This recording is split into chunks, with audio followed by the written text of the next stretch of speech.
Good evening. Today is Tuesday, July 7th, 2026 at 6:02 p.m. We're going to call this meeting to order. Ms. Wright, can I get a roll call, please? Mayor Goodman, I'm here. Council President Hinds, Here. Vice President Jones, Here. Councilmember Cox, Here. Councilmember Martin, Here. Councilmember Church, Here. Interim City Manager Wright, I'm here, Attorney Kiersten Ballou, and all other staff. Thank you. Thank you. At this time, we have the opening prayer and the Pledge of Allegiance to the flag by Mayor Charles Goodman. Test. Thank you, Madam President. Join me if you choose. Lord, we come to you tonight, a gathering of your people. And Lord, I just ask you to be with each one of these people who have taken the time out of their life to attend the government, which is the only way that a government can be of the people and by the people. And Lord, I ask you to be with our police department as they go out there and try to protect us and they serve our community. And I ask you to be with the fire department who risk their lives trying to service our community. And Lord, I ask you to be with this council to help them to see what they need to do and what they want to do, and help them to and guide them to have the wisdom that you will grant them.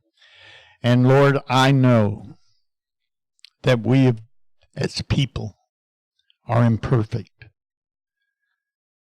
And if not for your guidance, we would make a mess of everything. So I thank you for your guidance, and I thank you for guiding these counselors, and I thank you for guiding the people of Williston, which are a fine place to live. And Lord, I ask you to be with our military and the politicians that run this country to help lead and guide them in everything they do. I ask this in your name. Amen. I pledge allegiance to the flag of the United States of America and to the republic which it stands, one nation, under God, indivisible, with liberty and justice for all. Thank you very much.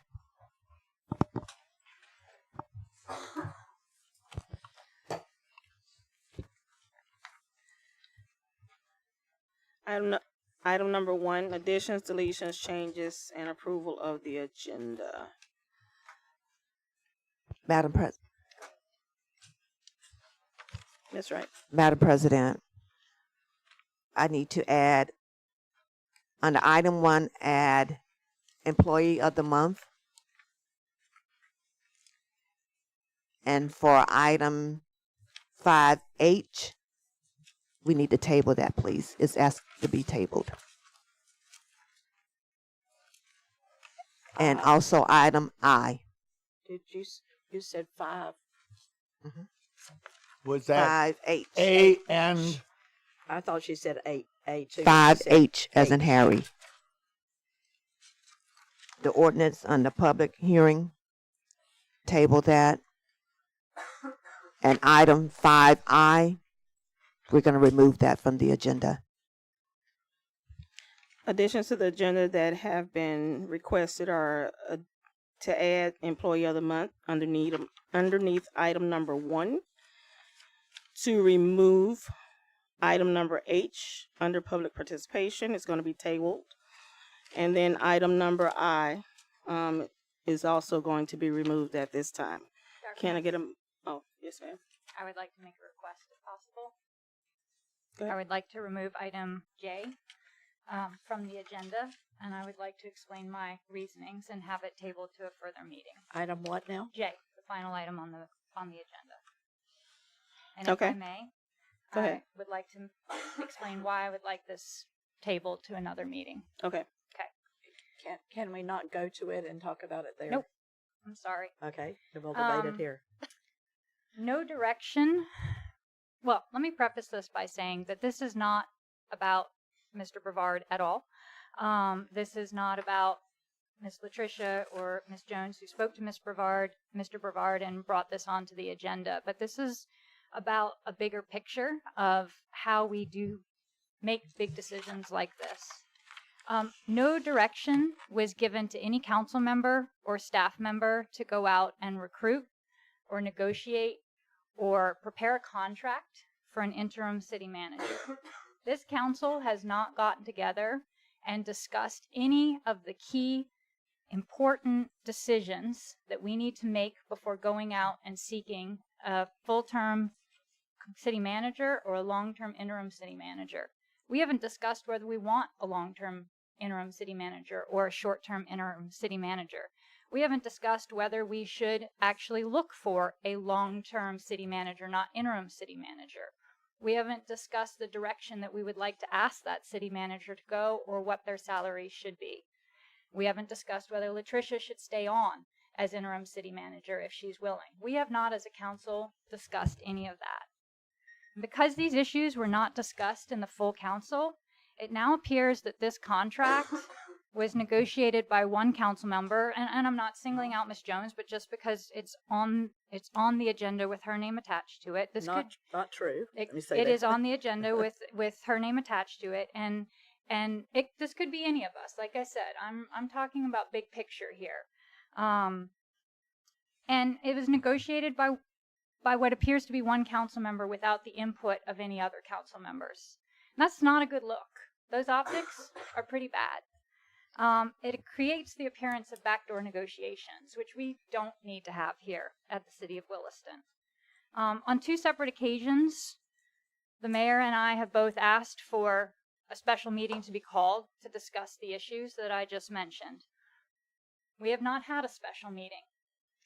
Nobody else on the council has come together. It takes 3 of us to request a special meeting. Despite that, a contract has now been put on this agenda for council action. And again, the optics aren't good. It suggests, and I'm not saying this is the intent by any stretch, but the appearance is that that special meeting where we would have discussed this and come to a consensus about the direction that we thought we should go for this city regarding our city manager, it appears now that that meeting has been avoided so that a preferred candidate can be brought and selected without full council discussion. Not only that, but this contract and this item was added to the agenda very last minute, an agenda that was posted to, at least to me, at 7:30 on Saturday night on a holiday weekend. To the best of my knowledge, and maybe somebody can confirm this, it's never been put on the public website. So, regarding public trust, no resident was able to reach anybody at the city hall yesterday to ask any questions. I wasn't able to reach anybody at the city hall yesterday to ask any questions. And the first time I knew about this was on the agenda that was sent 7:30 Saturday night, holiday weekend, city hall closed on Monday. That's not how we earn the public's trust. The timing creates the impression that this process was designed to avoid the difficult questions about who should be our next city manager. And again, those are not good optics. And lastly, now, unfortunately, there is the appearance of, and again, I'm going to clarify, the appearance of a conflict of interest.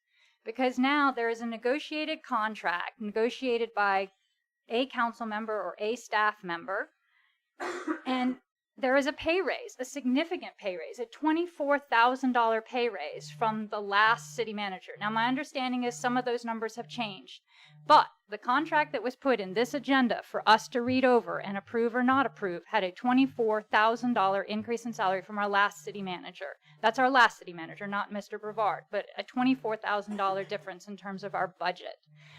So at this point in time, if the next city manager acts in any way, shape, or form that appears to favor the council person who put it on the agenda and brought it to us, and again, I'm not saying Mrs. Jones personally, but it could be any of us that did this, that acted this way. Put this on the contract, put this contract on the agenda, and then our future city manager then does anything that appears to be in favor of Mrs. Jones' opinions or her position, then how do we not say that that isn't a conflict of interest, that that is not quid pro quo, that that is not favoritism? It's just, again, not a good look. And I know that there was absolutely no ill intent about the way this was handled. I think, in fact, the opposite. I think this was all done with people's they were trying to do what was in the best interest of the city. My objection is the way that this was gone about. And I think that we owe it to the residents to do this better. I think that we should not do this in such a way that exposes to the city to questions about impropriety and backdoor deals. And I really think that we need to have a special meeting, and we need to come to a consensus as a council about the direction that we would like to head regarding our interim city manager. And I am more than happy to discuss Mr. Brevard or the increase in salary or another person or what we want to do. I'm happy to discuss it. We have not had that conversation yet. We need to have that. We need to have a special meeting. We need to do this so the residents can hear a consensus from us and know that we are heading in the direction that all of us want to go. So we don't end up with what happened where we have a city manager, a city manager, a city manager, a city manager. So respectfully, I would like to remove this and table it until we have had that opportunity to have that conversation. I have a Thank question. Sorry. So Kiersten, You're ready. because this is a full-blown discussion, it's trying to be, and it's at the end of our meeting. That's why I asked her to move it. So, should we move forward? What is your recommendation as, because we haven't even gotten into our meeting. Discuss something. So I think, and at the beginning, I'm not sure if I caught, was that a motion and then an explanation of your motion? You have a motion on the floor, so if there is a second to that motion, then the second would be heard, and then there would be discussion on that. It is a change to the agenda, so that would be appropriate Still at this within. time Okay. to move forward with. Okay. So we have a motion. Do I have a second? I second. We have a motion and a second. I move to vote. Oh, wait a minute. What about discussion? Okay. Okay, let's have I've a been discussion. accused of all this stuff. And I don't think she was really accusing you. Oh, yes, she was. But okay. I heard it. If it had been you, you Okay. would have thought the same So thing. Ms. Jones, we'll start with you. We're going to start at the very beginning and how this contract became how this item became on this contract. 'Cause that's all I asked for was that the item, not the contract. I didn't see the contract till you did on Saturday night. Right. I saw the change when I got here today. I was called to the mayor's office. I got a phone call from the mayor. I want to say maybe Monday of not last week, the week before, not this past week, the week before. The mayor told me that he was very upset with the city council, essentially, that we were not doing our job, essentially. Correct me if I'm wrong. And that he was going to take some action of his own and wanted me to know about it, and that he was going to. And after discussion with the mayor, and I was also aware that he'd had a lengthy discussion with Miss Wright before he called me. I asked him if he would wait until tonight so that we could discuss his concerns and take some action that would essentially make him feel better about what was happening. So that's why this is here, because he essentially gave me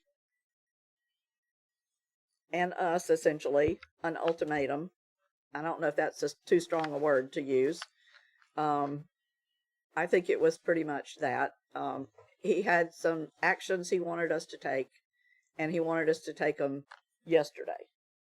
And he gave me until today to get them before you, because obviously I can't do anything. I'm one vote. I can't do anything without you. And I can't discuss it with you unless I'm here. So the next council meeting is tonight. I asked him if he would please hold up with his concerns and give me time to put something before you. My intention, I went straight after talking to him to Latricia, to the interim city manager, asked her to put it on the agenda so that we could discuss it. So we could discuss how we were going to proceed with coming up with a new city manager immediately, which is essentially what he wanted us to do. he believes, and help me if I'm wrong, he believes that we are taking advantage of and burdening both our interim city manager and our consulting chief of police who's acting to help her. And in talking with Latricia, she does feel burdened at this point. She believes that it's more than she could do, and do her other job as she wants to do it. So what I asked her to do, I went to her, I asked her to put it on the agenda under my name, didn't say anything about a contract. I also went to Kim. I asked Kim to get me a copy of what we paid the last city manager because I didn't know exactly what the dollar amount was. And that was all I did. I did have some further conversations.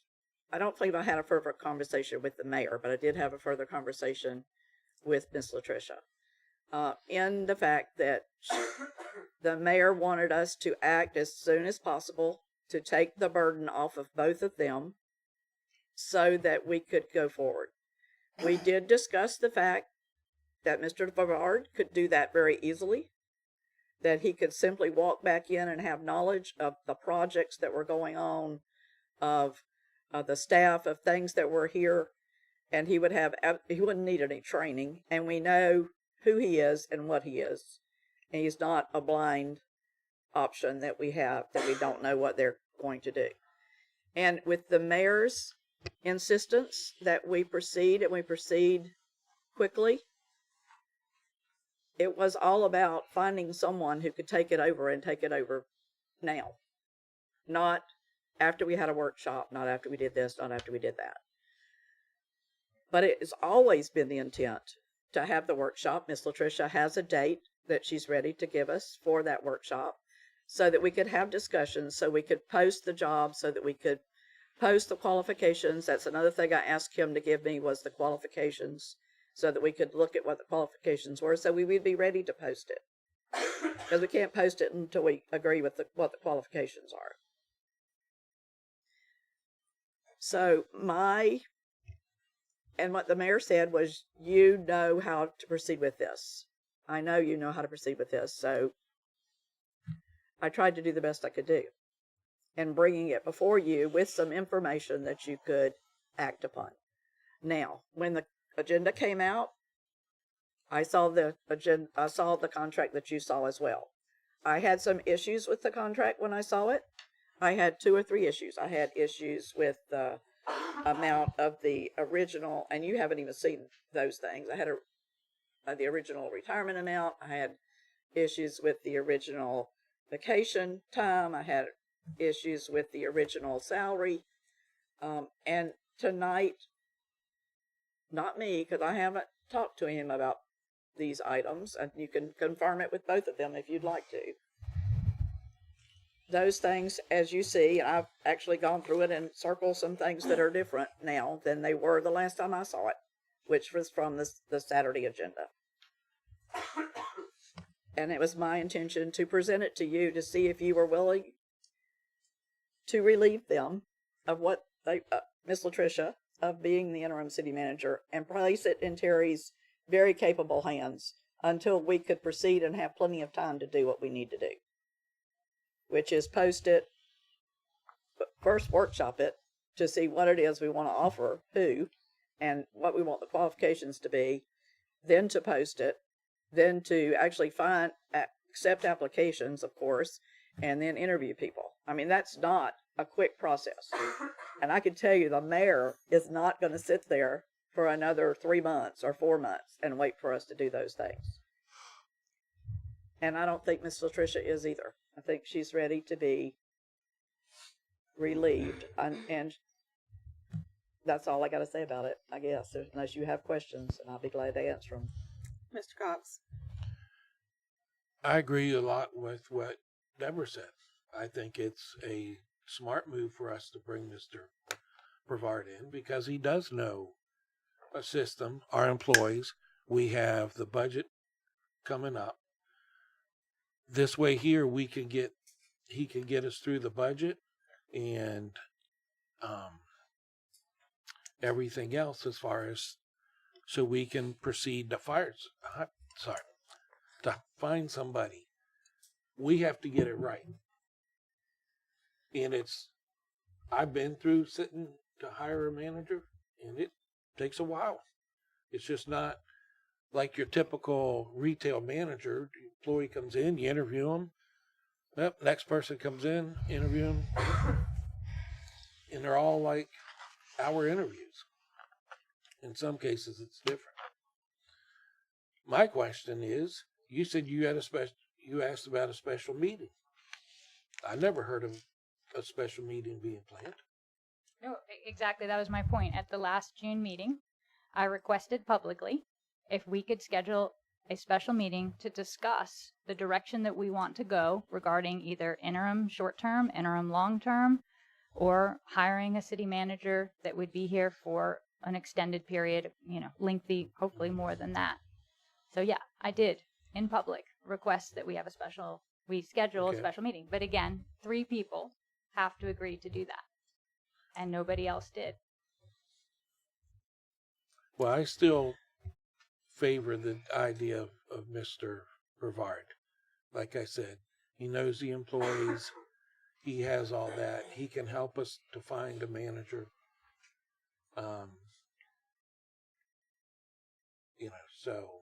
But I agree with a lot with what Ms. Debra said.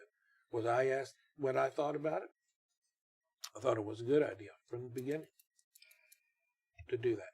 I've even talked to some residents, customers, who have asked how things were going with it. And I've told them, I said, well, this is, something that we're toying with. They liked it. He's great with our citizens. If they come in and have a complaint, he can sit down, talk with them. I agree 100%. But this will just get us, by doing that, it will help us get through the budget and then look at doing the get us through the budget and then what we need to put together for start hiring. Because I will tell you, I am not impressed with what we have to hire with for a city manager. Not impressed with the questions that we ask and things like that. So we've got to start, in my opinion, and my recommendation is we have to start from the beginning and restructure that whole thing. We don't need to have a thing on our neck, on our shoulders, telling us we need to have this or I'm going to do this. We don't need that. The original agreement with Mike coming in, Chief Rolls coming in, was to be here for a while so we could get things calmed down, stuff like that. 3 weeks later, 4 weeks later, we had to boycott that because the mayor wanted Police Chief Rolls back over there. All right, so now we come back to something else, round 3. About 3 weeks later, he's got to go back. He wants Mike back over there. This will solve all of our issues for right now, while we are working towards doing that. So, anything else? Ms. Shannon. Thank you. First, I just wanted to say I totally respect wanting to make sure that this issue be discussed right away. It was my understanding as well at the last June meeting that we had requested, and I thought that that was all that was needed to get one on the books, was one of us to request, we need to go ahead and set this meeting in place so we can get started on our portion of getting a new city manager.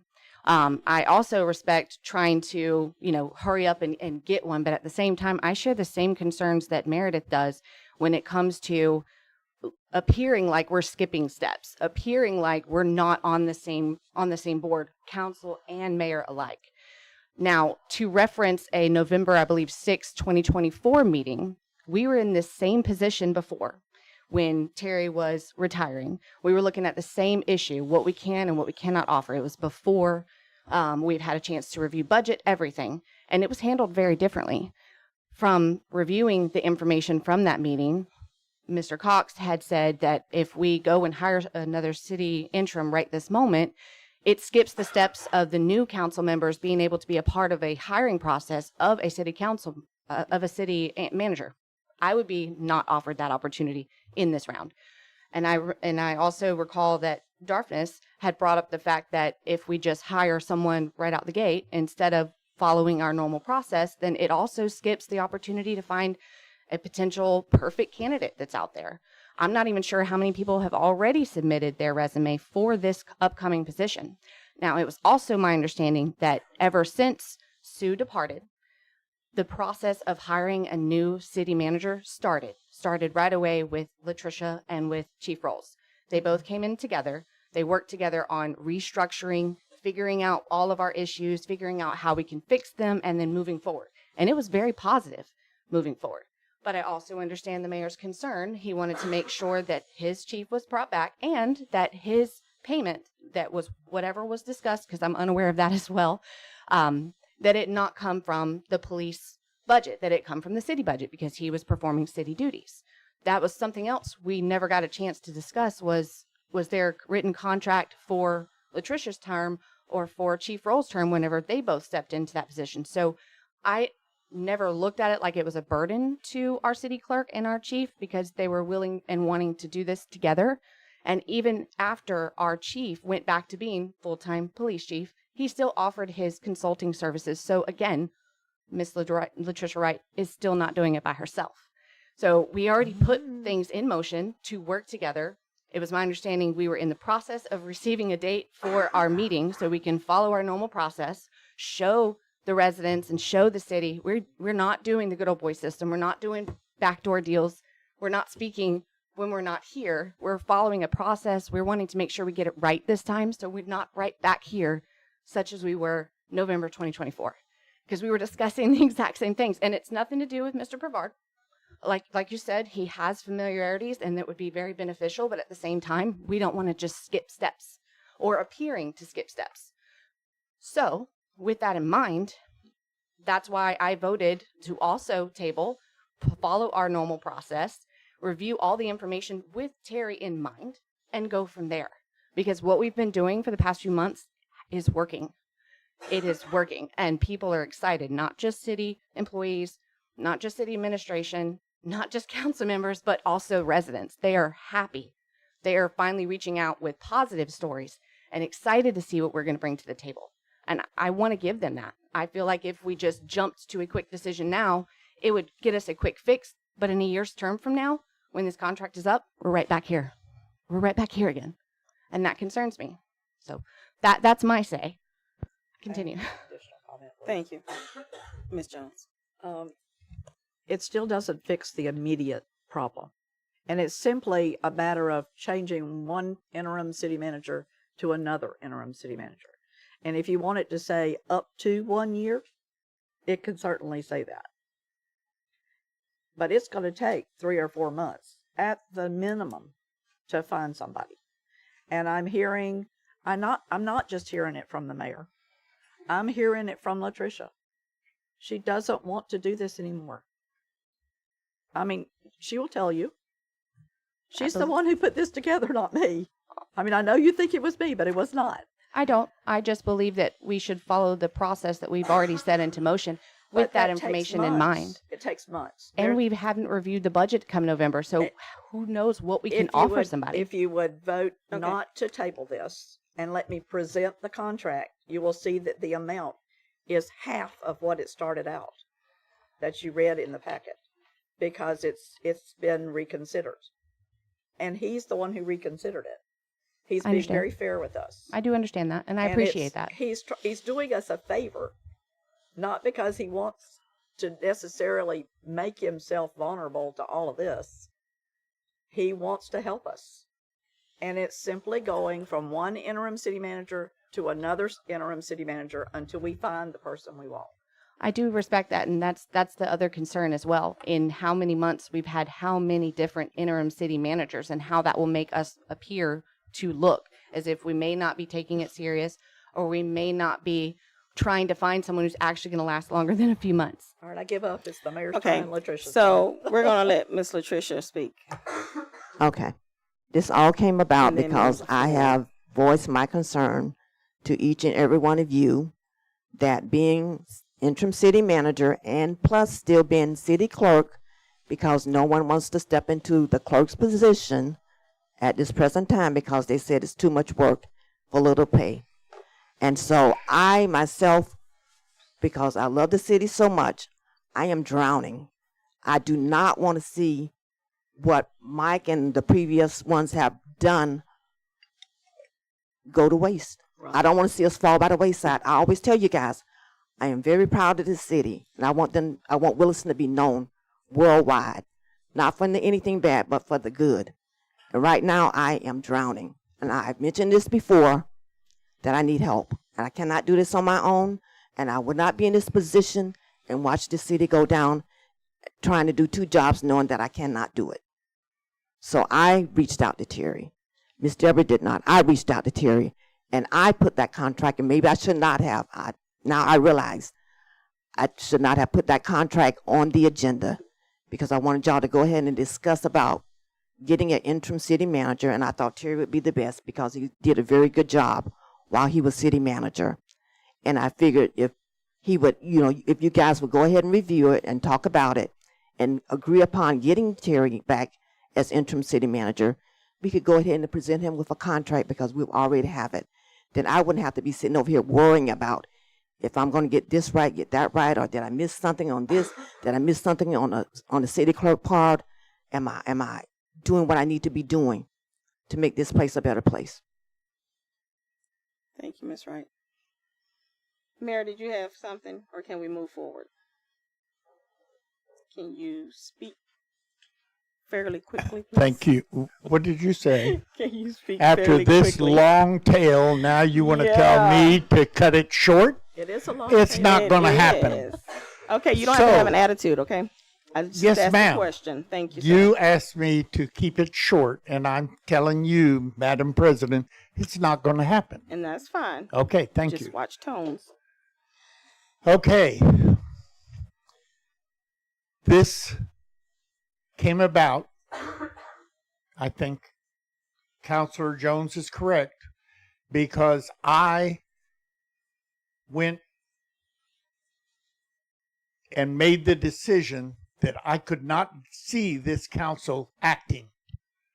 I had asked this council that I would call a special meeting, and as I have told other people, it was like a graveyard. Not one council member spoke up, "Oh, that's a good idea." Nobody said anything. So that fell aside. Next thing I hear, the city clerk tries to have a workshop. I don't know what happened to that workshop, but clearly it never happened. So I had tried talking during the meetings. I had tried to convince the council that they needed to do. Does anybody in this chamber know when our past full city manager was actually fired? A date. Yeah. Yes, Kim. February? April's. April. Check. Thank you, Kim. That was April 7th. April, May, June, July. That's 4 months. That's not a couple of weeks, as Councilor Cox tried to display it. I have waited 4 months for this council, and at this time, I went to the proper authorities and I said, okay, just tell me, has the job even been posted? In the past, when I asked that question, they said, oh no, we have to wait because the city is a mess and we don't want a new manager to come in when the city is a mess. And I said, that's what a manager does. He comes in and fixes things. You're not going to get a pristine environment for a manager. The manager manages. That is what his job is.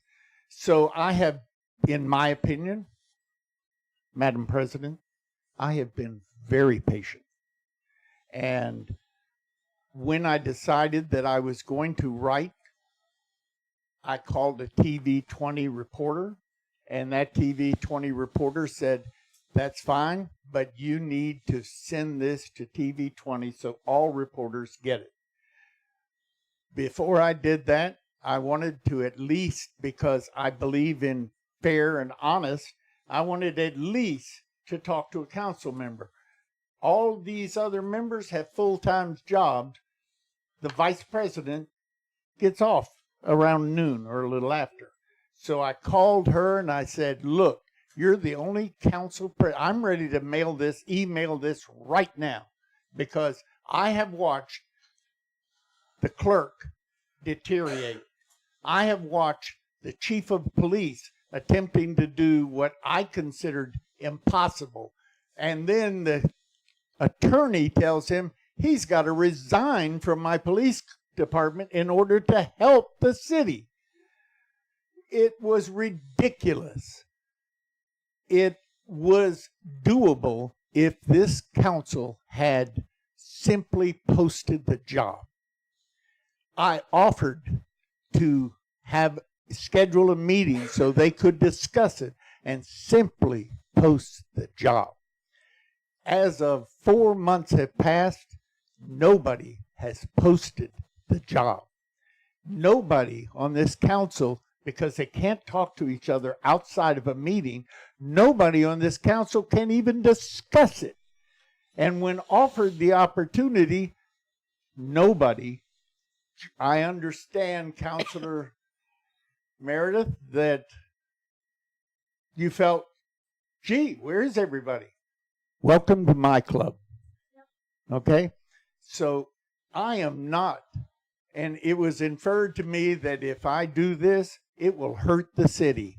And to that I answered, this will not injure the city. This will injure the council. And the council has been derelict in doing their job. They have done, they've come up with every excuse in the world.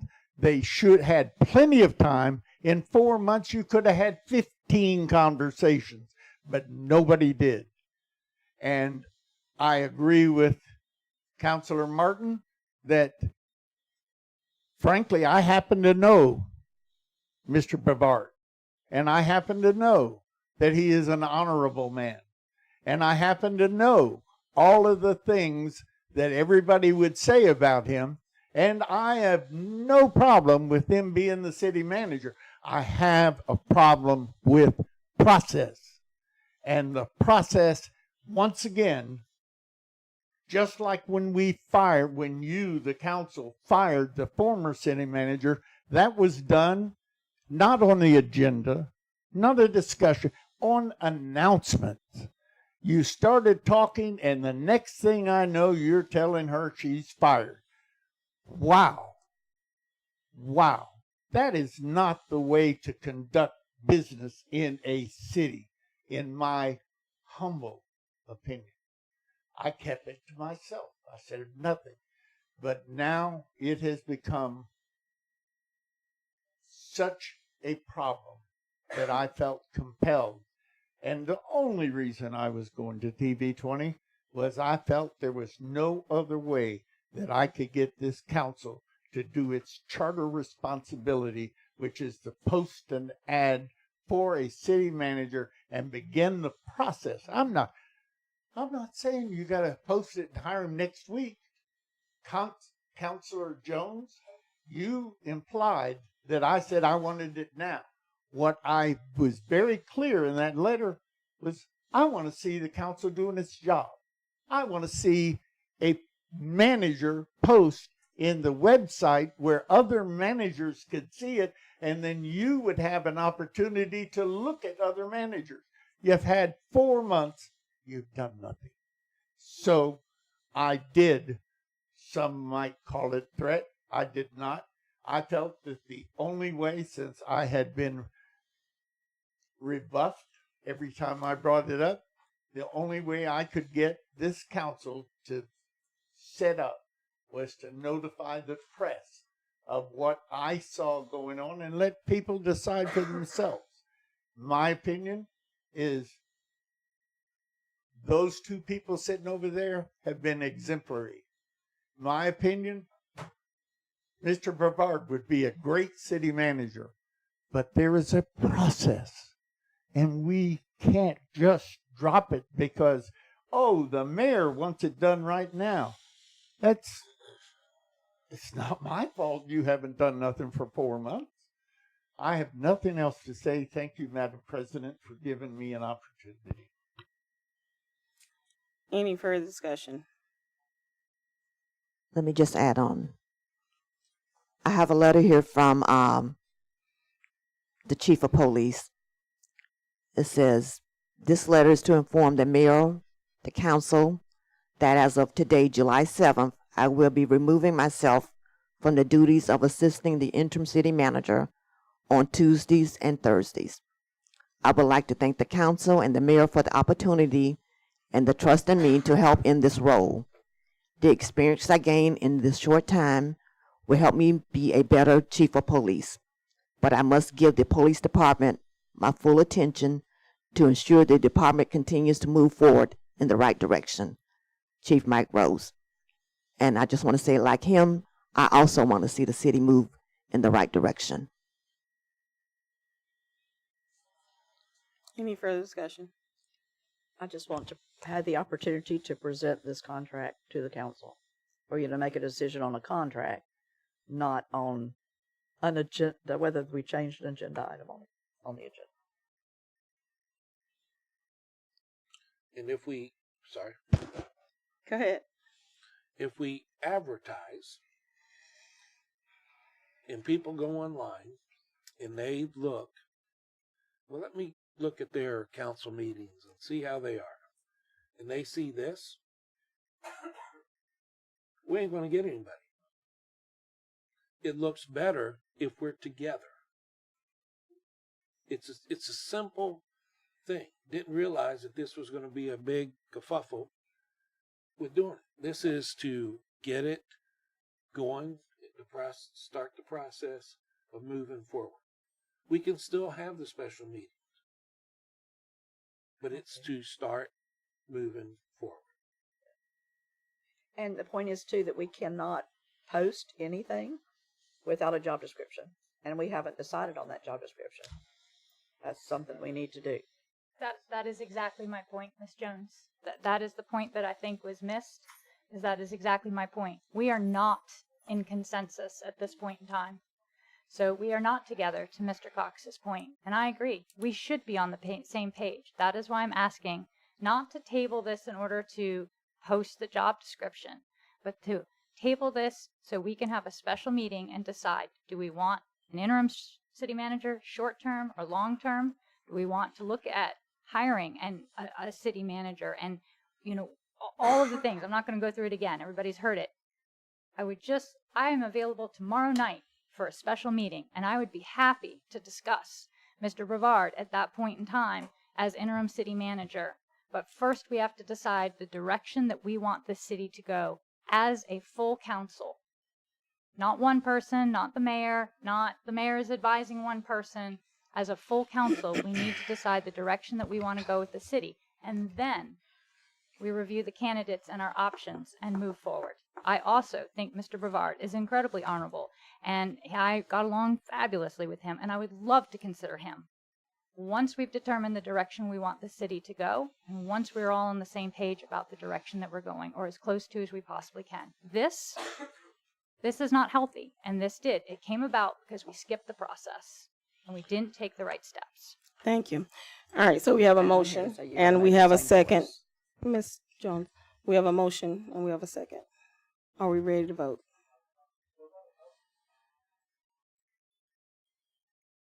Do they get to, on the... Adoption of the agenda is considered a ministerial act and does not require public comment. Okay, that's what I thought.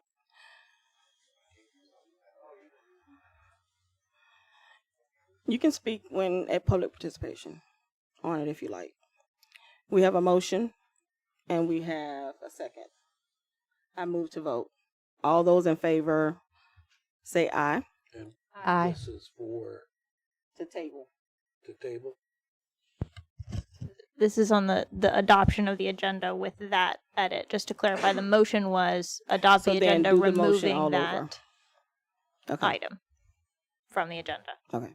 And all the other edits that we had talked about, correct? Is that your motion? Adding yeah. employee of the month and Yes. Okay. Yes. So it's adoption of the agenda with the edits proposed by Latricia and the edit proposed by Councilmember Martin. So we have a motion to adopt the agenda with the changes that have been discussed. All those in favor say aye. Aye. Aye.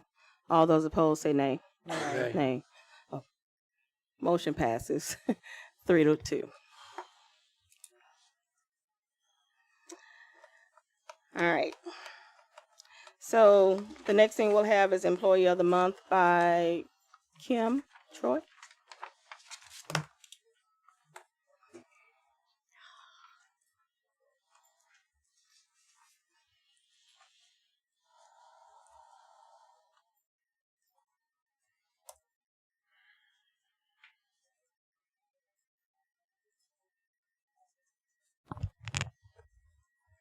Good evening.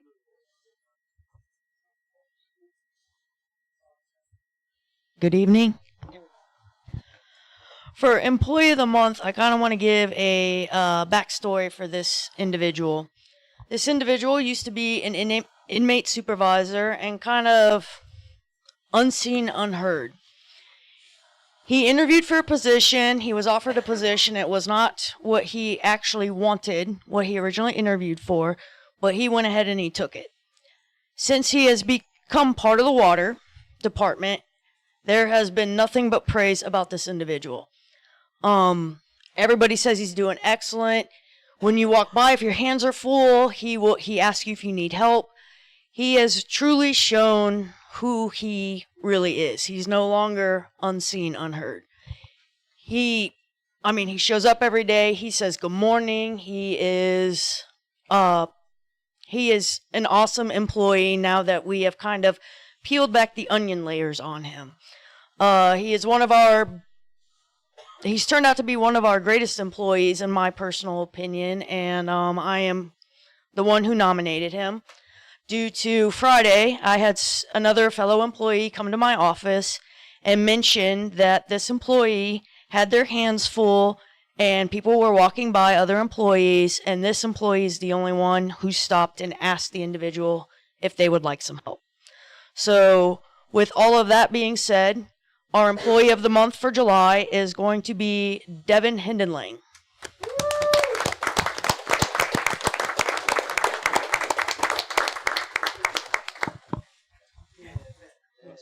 No, you don't want to speak. Oh, man.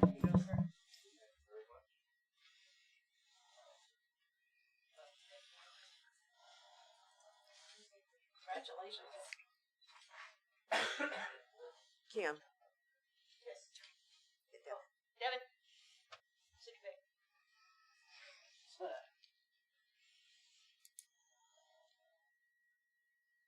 Thank you. Good job, Devin.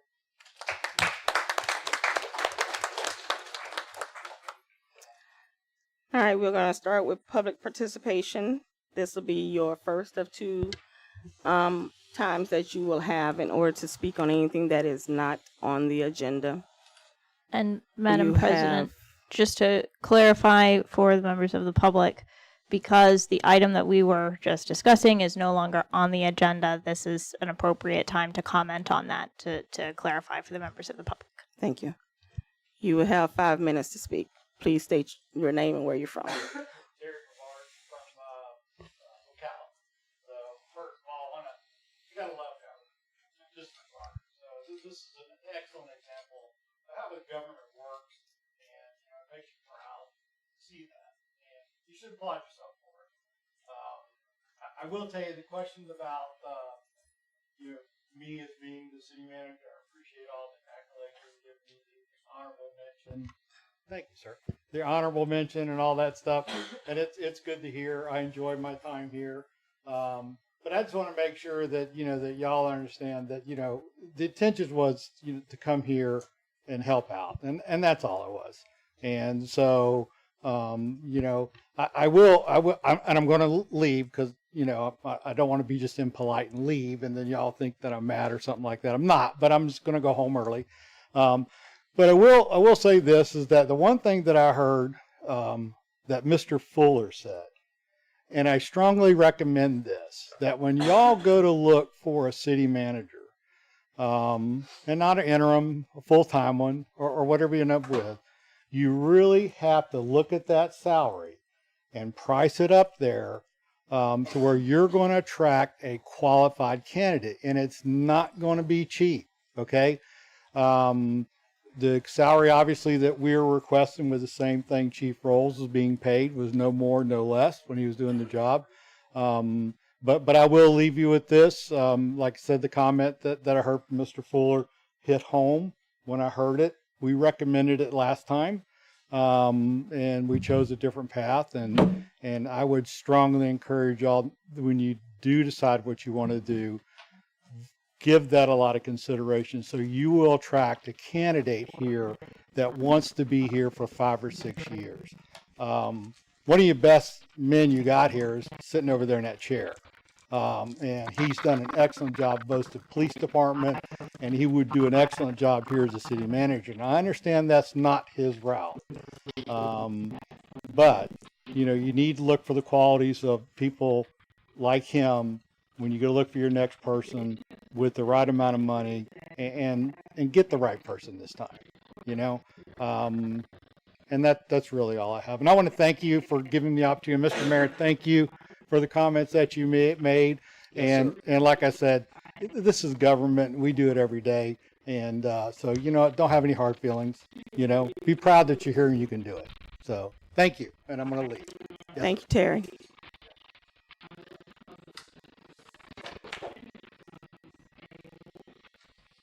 Is there anyone else?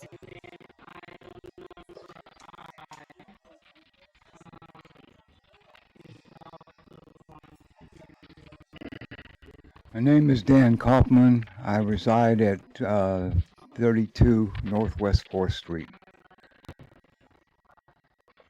I'm still having trouble with the last thing, which was on the bottom of the agenda, which was to table a conversation, which then turned in from a conversation into another almost half an hour to 45 minutes of bickering over who's right, who's wrong, and what has happened.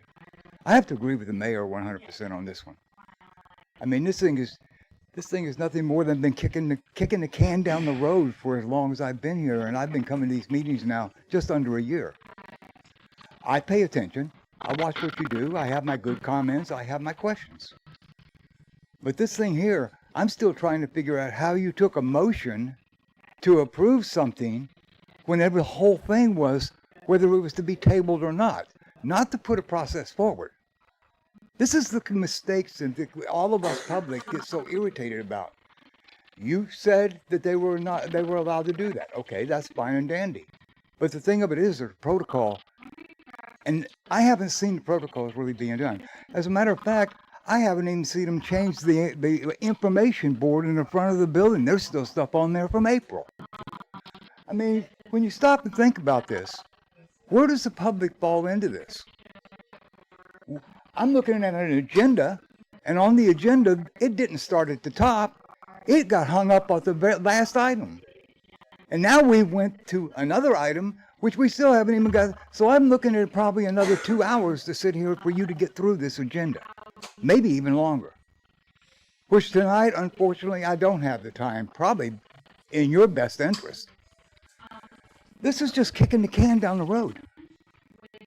Mr. Rose, when he came in, I was here for that. He was the one to sit there and told you all, I'll do this, but I'm going back. I want to go back to my department. Then all of a sudden, the next meeting, which was 2 weeks later, we're talking about him. We're going to keep him. Then I saw him come out of his chair and his hat go spin around twice because he wasn't going to have that. We've done the same thing to Miss Wright. He steps down, wants to go back. They honored it. He went back. She ended up stepping up for an interim. And I have to say, the man is absolutely right. This thing has been going and going and going and going. Even your previous actual manager, city manager, you fired her.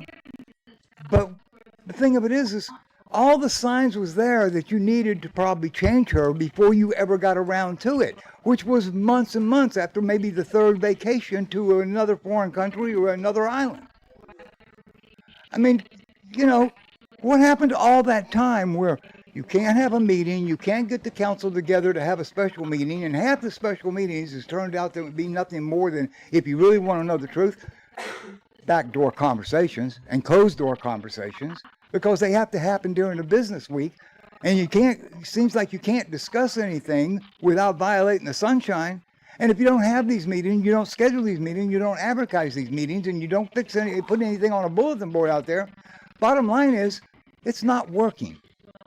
And with that said, there's probably a half a dozen other things that I'd like to get into, but it looks like, well, Ollie, here's another fine mess you got us into. Thank you.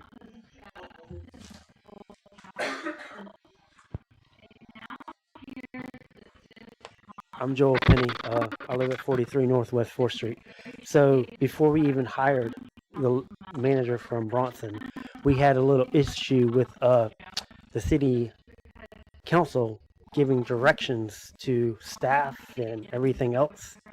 I'm going to go be with her on her question. I mean, like, why is one person making decisions for the city of Williston? Councilor Markson, I agree with her. But I want to know, why is one person making decisions for the city of Williston? Who's making it? I'm sorry, council, it is Ms. Jones. This is his time to speak. Let him speak, please. Every time we've That's had fine, let him speak. anytime we've had any issue, there has always been something has to do with Miss Debra Jones in it. She's always put her 2 cents into something, and I'm not attacking her. I'm just telling the truth. I really like to see something done to her, reprimanded or something, because I don't really appreciate how she just makes decisions like this is her business or her job. It's not. It's everybody's job. Y'all have to make a decision together. I mean, like even when y'all fired the city manager, there was no protocol, no measures or anything. Even when y'all are hiring Mr. Terry, he does a good job. I've known him for a long time. But there's no protocol. And you keep saying that we're going to fix everything. And every time we get a city manager, it gets handed down to another city manager, to another city manager, to another city manager, to another city manager. I think the issue is we need to all be together. I mean, and not one person make the decision. And I really think y'all need to bring up and recommended her. Because I don't think she's doing her job. Anyone else?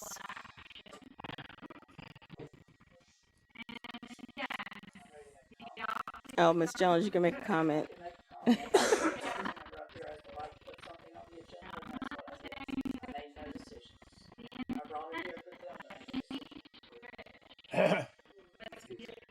Mr. Penny, your time is now up, sir. Actually, my time is still going. I've only It used is like not going. I had three and a half minutes. All right. Robert Langen, 500 Northwest 5th Avenue. And I'm going to say good about it. Otherwise, I agree with the mayor. I was in this meeting 2 weeks ago. Council members were wanting to put this motion to find somebody new off till after the budget in November. Miss Martin and Shanna wanted to do it right now, start looking. It was voted down. You all look like a real dog and pony show. I have seen, let me tell you, I have seen hometown cooking in different towns. I saw a commissioners meeting go in with 3 votes for a new fire chief. They went behind closed doors, came back out, tabled it. Next week, had another meeting. Somebody wasn't even on the agenda, was elected unanimously. You all have got to clean your act up. And I put it on the board in general. I'm not going to single anybody out, but we all know that there was a motion last week, 2 weeks ago, not to follow up on this till after the budget and into November.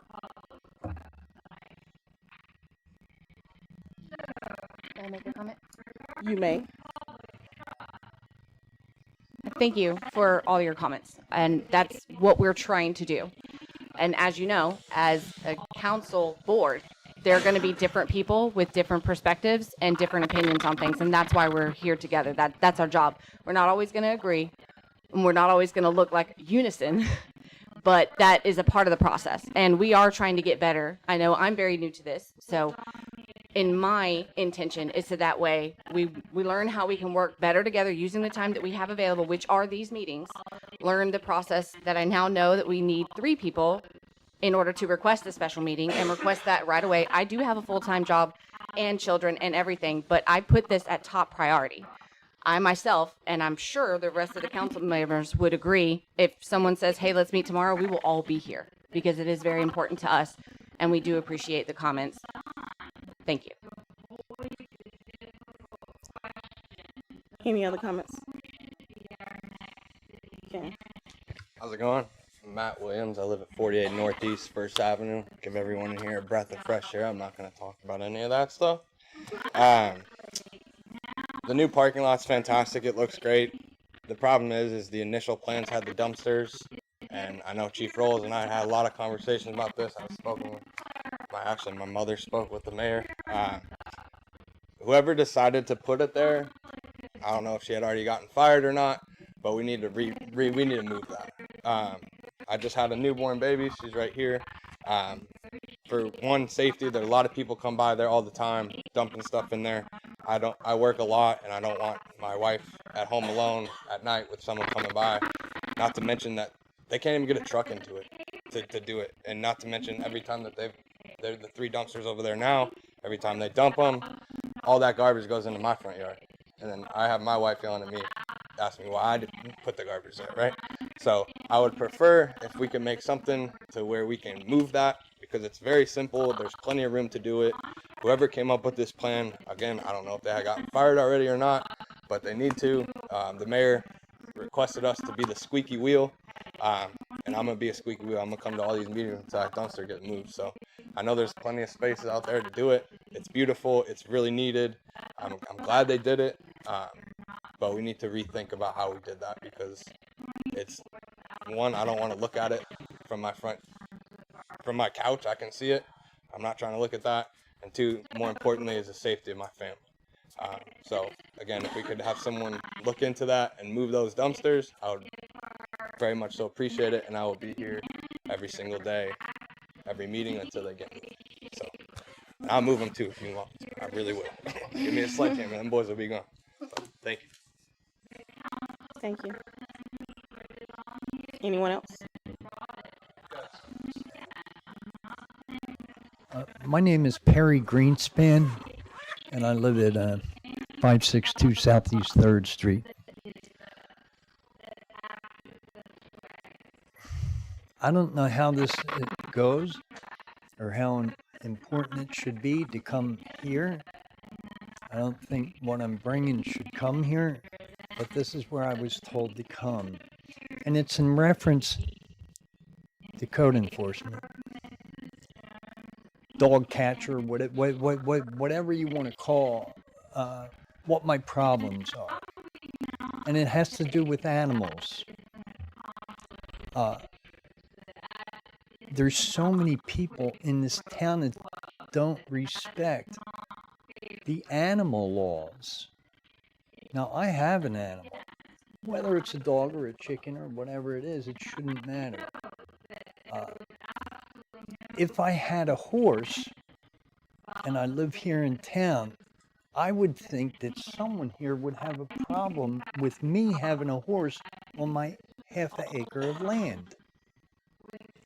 I deal with roosters, not just one across the street. Everybody has roosters. I deal with a dog that's loose all the time from a neighbor. I've called code enforcement about it. I've met with code enforcement about it at least 5 or 6 or 7 times. I've called the police multiple times. And I don't even know if this is the venue it should come to. But the last week when I called, the dispatcher, they suggested that I bring it here in front of the city council. He said, code enforcement, very nice woman, doesn't have the ability or the isn't authorized to do fines or anything. She can't even write a citation. And I was just amazed to hear that. So we have someone in code enforcement that sees problems going on. What they told me at the police station was her hands are tied. So if you can't get a citation sent to somebody and you can't bust somebody's stones and give them fines, there's one thing that motivates at least me, and that's money. If I got a citation for something, let's say a horse in my yard, I wouldn't just ignore it. I mean, eventually I'd have to pay them. I've pointed out some stuff that's been built on to my neighbor's house that doesn't meet code at all. It's styrofoam. It's a room made of styrofoam. And I pointed that out to the code enforcement woman, and she said she would look it up and see how that has to go with permits and all that stuff. And broken down fence, we're coming into hurricane season. I don't think it's okay for people to have stuff that can just blow all over the neighborhood. But I guess this is how they do it in Williston. I came from Miami, and I know it's a junkyard down there. But if you call code enforcement about stuff that's going to fly around during hurricane season, they're going to do something about it.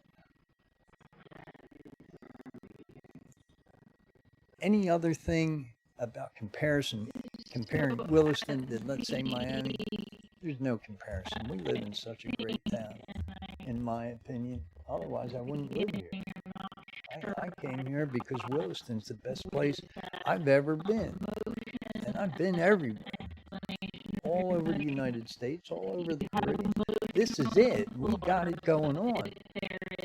But it would be nice if code enforcement could write a citation instead of, I'll give the woman a call about the dog.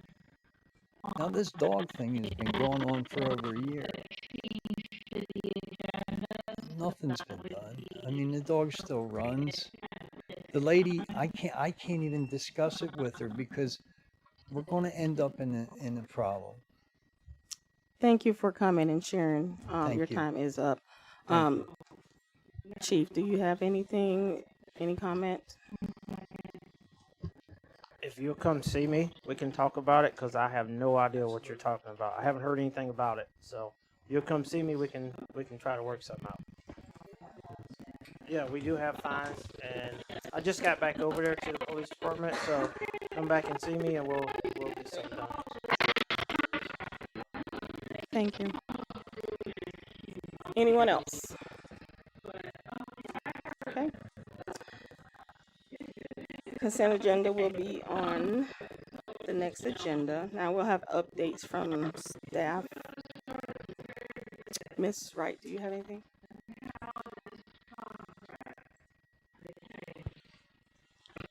As some of you all might know, the parking lot behind Block 12 is now open. It's not completed, but it is open, and it looks really nice. If you get a chance to stop by and look at it, please do. There's still a little bit more work that needs to be done, but it's there for everybody, anyone to park. My second thing that I want to give an update is I met with Miss Shannon Williams last week, and she did a very good job of letting the city know what was out there for its grants that are available. And I want to give her an opportunity to speak and let the council know what we spoke about. I don't know if some of you all might remember her. We hired her back in February. I think it was Good February. evening, everybody. Shannon Williams with Gateway Grant Writing and Administration, and Miss Latricia did call me, and she punted some work to me. She had enough going on, and she was trying to remember everything, and so she asked me to come in and start handling the grants and making sure that they had updates on everything that was available for the town. I got to meet several people in and out of that meeting, some department heads. We talked about historical grant. It's historical grant season. We may miss it because they're due on the 10th, but we do have some projects that we're thinking about. We're thinking about restoring the historic school. So, and I understand there's a company that wants to come in. So we need to sit down and kind of talk with them, and also talk with the attorney about how we can do that together for them. Historical grants also have a match, so we need to think about that. You can request up to like $1 million, but they require a 25% match.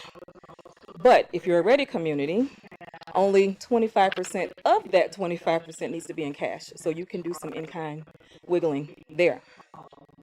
We talked about the library roof possibly needing some replacement.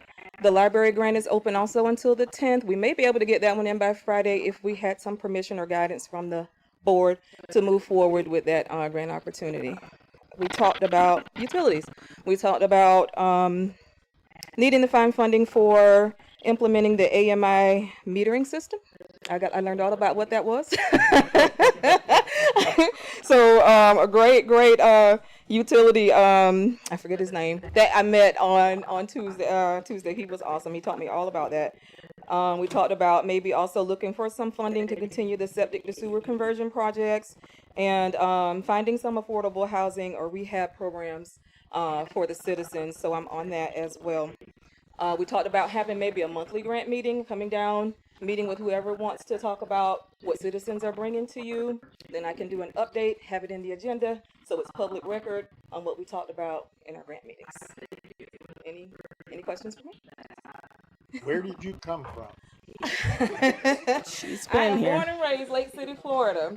I am 7th generation Columbia County, so I've always been invested in helping the rural towns, not wanting to go to Jacksonville or anything like that. I think my biggest client might be Orange Park, but I feel like we need quality service in small towns, and we need people who understand that we want to stay small, but we want good stuff. So that's my goal when I'm working with towns, is to make sure that we're getting that same quality that the bigger cities are getting, and we are still keeping our feel, because like people come here and they live here and they want to be in the rural areas, but they still want services. They still want a YMCA or a pool or something, so that's my job, to bring what we need without bringing too many people, if that makes sense. I have noticed this from the Florida League of Mayors. I'm on the board of directors. Mm-hmm. The facts are that the larger communities get a lot more than the smaller communities because they have the ability to go after them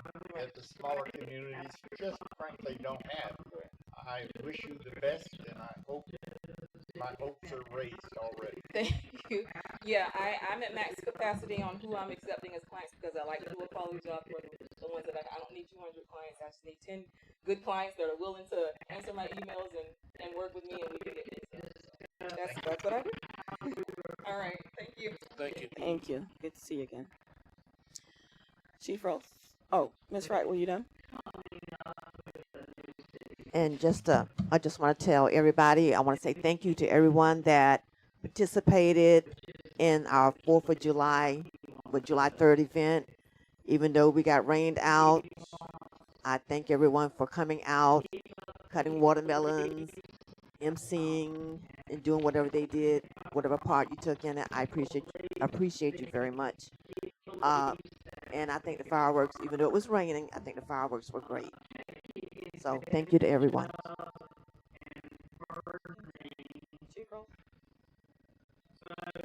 As Ms. Wright said, in reference to the fireworks, as reported, we had no issues as far as crowd control or traffic. Everything seemed to flow well. Thanks to all the agencies that came over and helped us out. We can't do it without them. So, when they do something for you, you got to give it back. So we were sent out to a different bunch of different cities to assist them with their fireworks show, and everything went well. So this is how we work together. Major Fortney is retiring as of July 17th. He'll be retired after 25 plus years of dedicated service to the city of Williston and the Williston Police Department. We will miss him, and he will always be welcome to the police department whenever he wants to come over and hang out. So kudos to Major Fortney. He's earned his retirement, and we are happy to see him go off and enjoy it. So, but he will be missed. As you know, from the fireworks, we got rained out. Some of my officers that worked the fireworks show that night, after it was over and they were soaking wet, they still had to return to work. So me and my grapevine on Saturday was at the Habitat Restore store in Ocala. One of the head persons at that Habitat of Humanity is one of my reserve officers. I walk in and there's 2 units of lockers. I said, wow, it would be nice if I could buy these lockers for the PD, put them in the PD, and have these available for our officers. So when they go out and they get rained, they can have extra pair of shoes, a uniform, or shirt. Such as Sunday, we had a couple officers get involved in an altercation, and they had body fluids all over their clothes, have anything to change in. So I said it'd be great to have these lockers. So after speaking to management, tomorrow morning at 9 o'clock, Habitat of Humanity Restore is going to deliver those lockers to the police department as a donation to our officers. So it goes to show, I mean, I'm so touched by these things when they happen because it just goes to show that our reach is beyond the city limits lines of Williston. They're in Ocala, they're in Gainesville, they're in all parts of the state. I mean, we get stuff donated from cities that are miles away from here, hundreds of miles away from here that sends us stuff to help us, provide the good stuff to our officers. And it's just heartwarming to know that Williston, little old Williston, has that much respect around the state of Florida, that people invest in us. And it should say a lot for us as a city and a lot for us as our community. Even though we got our faults and we got our problems, we're still Williston strong. So I appreciate Habitat of Humanity donating those lockers to our guys and girls. We're going to get them set up tomorrow. We're going to do a photo op. The mayor is going to help me come over and install them. The mayor going to come over and help me install them. So once we get them installed, we will put some pictures out. So that's all I have. Thank you.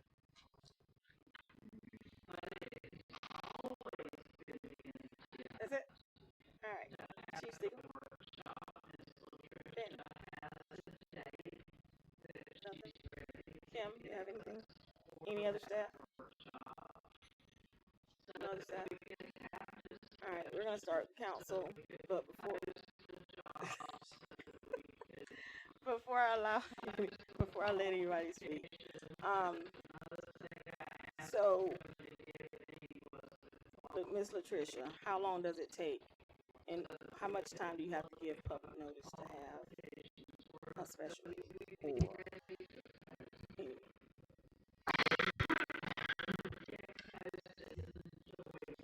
Typically, if it's an emergency, sorry, I'm going to answer on your behalf. I'm Latricia for a few minutes. The minimum is 24 hours. The more notice you provide, the more it's considered to be reasonable. The only requirement is that notice be reasonable, and it will depend upon the circumstances. So the more notice you give, the better, but no less than 24 hours would I recommend. Okay, thanks. So I want everybody on the council to think about a date so that before we end this meeting, we will have a date in mind and set in order to have our special meeting for. Mr. Trish, I heard you. I really, really did. So we're going to get that meeting set, and I know we did plan to have a meeting. You were trying to work it out, but then you also had other things that fell on your plate as well.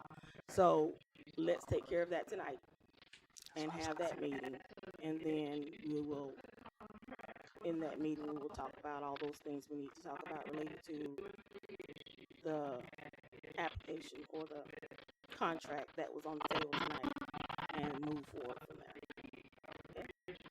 Okay, what I was That's all going I to have. okay. What I was going to say is on my update, I forgot to let you all know what date I had chose. So if everybody could look at their calendars and see if July 22nd will work, or do you want to meet before then? Can we make it so? We can discuss at the end if you want. Okay, we'll discuss it at the end. So everybody, just you'll look at your calendar for a sooner date within the next week. That would be great. Anyone else on the council have anything? Well, Amy, do you have something, Mike? Sure. Council? Sure. I got I'm surprised. First of all, I want to thank Latricia, Chief Rose, all the city workers, everybody who made 4th of July a success. It's not done by just one or two people. And this year, we battled the heat and everything, but everybody hung in there and made it happen. The float, great job on the float, but it needs an overhaul. A lot of soft wood up on there where we could go and stand, but it's a lot of soft wood there.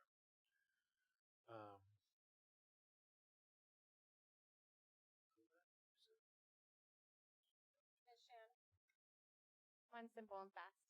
I just wanted to give, of course, thanks. That was amazing. Both parades for both cities. It was really nice. We got a lot of really good feedback. I know that while I was handing out watermelon, there were so many families that were saying, we really appreciate you guys going above and beyond to do this, just this, for the families. I mean, battling the heat, not having to spend extra money, having that available right there and seeing our faces. It was really nice to see that. I wouldn't say reminded me, but it kind of rekindled that fire of why I wanted to do this in the first place, is to help the very people that we were seeing that day. And I just wanted to say thank you to everyone who played a role in that, and a special thank you to Megan for also jumping in and helping out with the float and the coordination with everything. And go team, because we survived the heat and we were able to still put on the fireworks even though it was pouring raining, and everything went perfect considering. Anyone else on the council? Council President. Before we move on, I would like to say thanks to all the donors who donated the water, the food, that kept these guys and girls hydrated while they were out in that heat.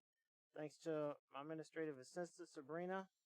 She had the food prepared for us. Her and her mom, Vicky, did a great job. And it was just an awesome, awesome time. So I didn't want to go by without thanking those vendors for contributing to this event, because without them, it would cost us a fortune to provide food and drinks for all of these officers that come from different cities to assist us. So I just wanted to put that out there. Thank you. Anyone else? I'm just comment that the watermelons got my last 23 bags of ice out of the ice machine. Completely ran out. They got the last 23 bags.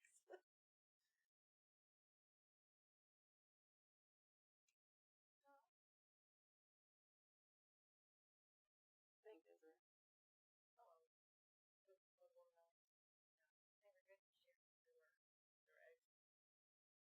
Mr. Mayor, you have anything? Thank you, Madam President. Just a couple of things. I'll try to be brief. All the time you want. Yes, ma'am. Thank you, ma'am. For the council members that did not have access to this letter, since the cat is out of the bag, I will be giving a copy of the letter to the city clerk, and I'm sure if she is willing, she will put it in your mailboxes and you can read it. I just was trying to do the right thing, and I was asked to delay it, and I didn't want to spread it around until this meeting. Now I am still prepared to send that, and so I will give the city clerk a copy of it, and she can distribute it to all the other council members. Thank you. All right. Nothing else? We will move forward. Item number 5, new business. Item number 8, discussion with possible action, Florida Commercial Rural Infrastructure Fund, RIF grant. Jeff Hendry, Executive Director, Florida Institute of Government. Evening. How are y'all?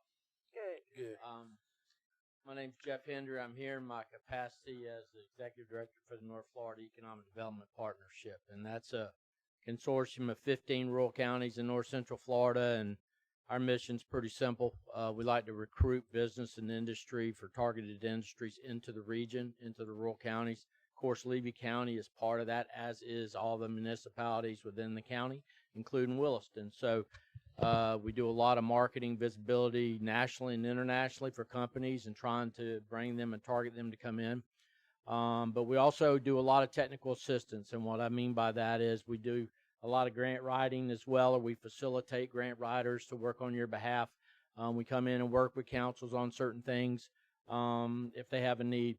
So I'm here tonight to really seek your approval for a grant to be able to be submitted from the city of Williston. It requires y'all to be the applicant as a local government for a rural infrastructure fund grant. There's no matching requirement to it, so it's just a clean submittal. But I want to give you a little bit of background as to really, and I think what we really do y'all justice. You've got a tremendous amount of momentum right now at your regional airport. Okay, I want to just share with you. I work with 15 rural counties. Actually, I work with 31 rural counties around the state, but in this capacity, 15. You've probably got one of the top 3 to 4 literal assets in the entire rural community in the state of Florida in terms of the ability to recruit business and industry to come into that airport. It's one of the most undercapitalized, and that's not a criticism. That's just a fact. I've been working really closely with Benton for probably the last 2 years, looking at trying to do a lot of evaluation associated with that airport. We've got a number of funding opportunities that we've been able to already secure. We just recently completed, and I'll get to Latricia tomorrow morning so she can forward out to you a workforce study capacity as well as targeted industry study for that specific to that airport in terms of what kind of workforce is here to support business and industry at that airport, what are really the target industries that are a good match for that particular airport in terms of a 45-mile radius. And just, you know, this would affect your local workforce, but it also looks at a 45-mile drive radius, because at the end of the day, that's typically what a measure is in terms of people's willingness to commute for work back and forth. I tell people all the time, usually that's closer to about 1 hour and 15, hour and a half for rural community. But at the end of the day, that's how we kind of measured it, because we're looking at pursuing other dollars on your behalf or in cooperation with y'all at the FAA, at Florida Commerce. This grant would basically be for between $2.5 and $3 million to improve the wastewater capacity out at the airport, or what services the airport. And the reason why that's important, you have some good adequate capacity right now, but when you go in to start recruiting aviation type businesses, precision manufacturing, which are 2 of the really basic targeted industries we'll be looking at for the airport, you know, there's going to be a need for improved wastewater capacity. And it won't just benefit the airport. It will be kind of a cumulative impact on the city of Williston's wastewater capacity. And I will just share with you that is that's across the board in all the rural communities we serve. That is probably the biggest barrier to economic development in the entire region is wastewater capacity. water's not necessarily an issue, potable water. Electricity and all the other type of telecommunications, broadband has really been expanded to a great deal in our region.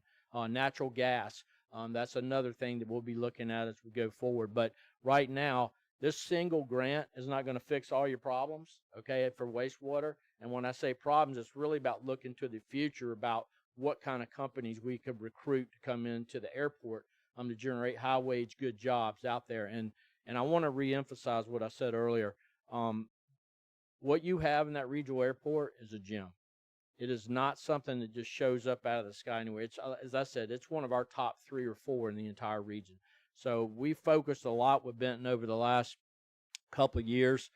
We finally were able to secure some special funding from Florida Department of Commerce through Career Source, and then the regional Career Source, Citrus Levy Marion, funded this project. So I'll send you, it's the draft final report that I'll get to Latricia to get sent out to y'all so y'all can read a lot of the information that's in there is about what's validating the types of jobs that we can attract out at that airport. We've also been very successful in getting an Economic Development Administration grant, which is a federal grant, and which y'all approved a year and a half ago for us to submit on your behalf. Right now, as the federal government operates at the speed of Methuselah sometimes, we're looking at about another $500,000 grant to look at a complete evaluation of all the properties and sites that are out there, identify infrastructure gaps where they may, so that's documented so that we can go after additional money. Again, the bottom line is we're trying to make that airport property and properties as site ready and as competitive as it can be, because we really feel like we're in a great position to be able to go out and recruit business and industry. I'll close by saying that, again, the EDA money, the workforce study that we've just done, and a lot of references to this is stacking dollars. And we're leveraging each of these grants to go after additional grants. There might be a matching requirement at the federal level at times, and we can utilize some of these grants towards that match if it's state funded. Can't put federal dollars to match, but you can use state money to match in many cases. And so we're just trying to leverage every bit we can here. A lot of great interest.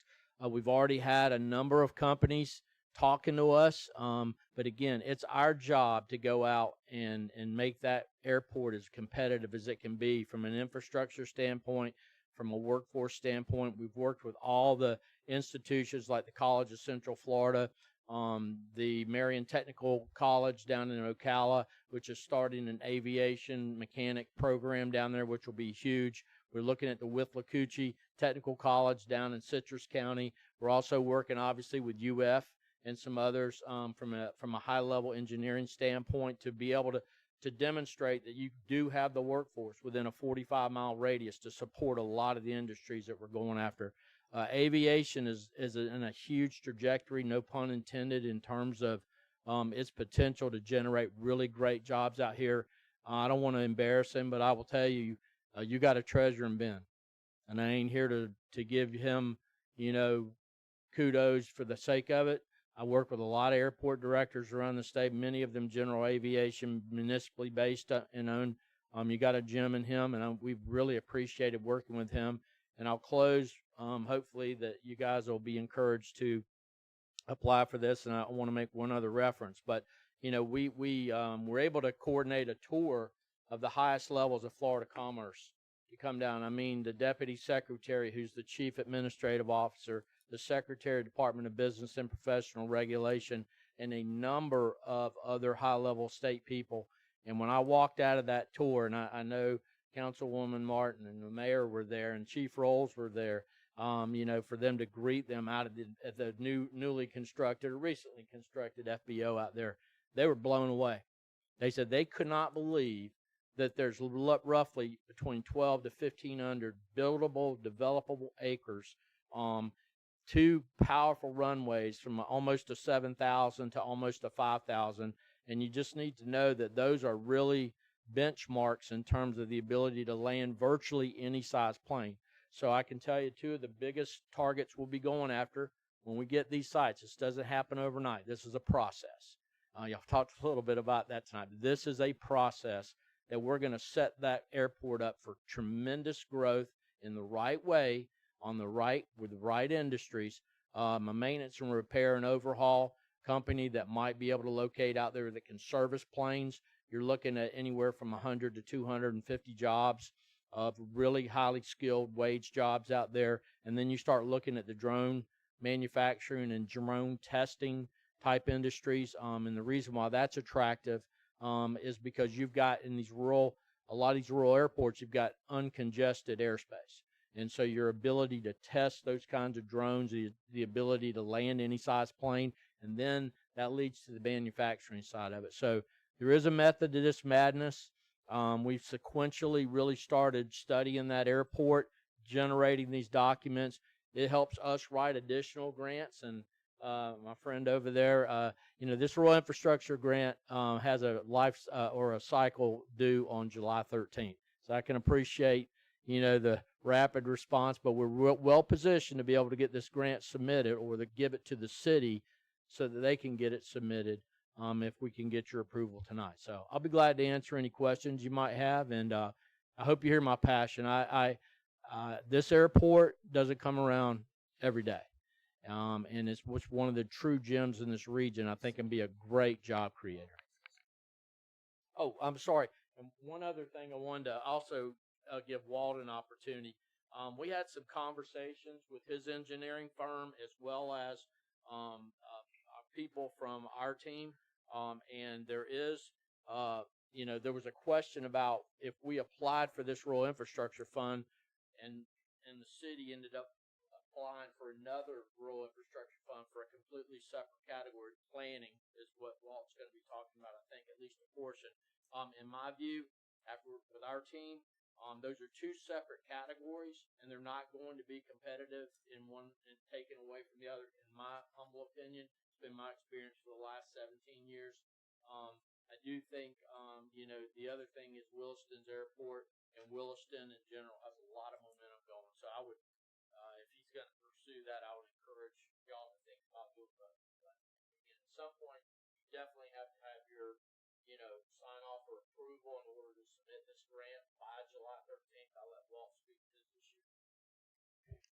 Thank you, Mr. Hendry. Walt Nickel with Wright Pierce.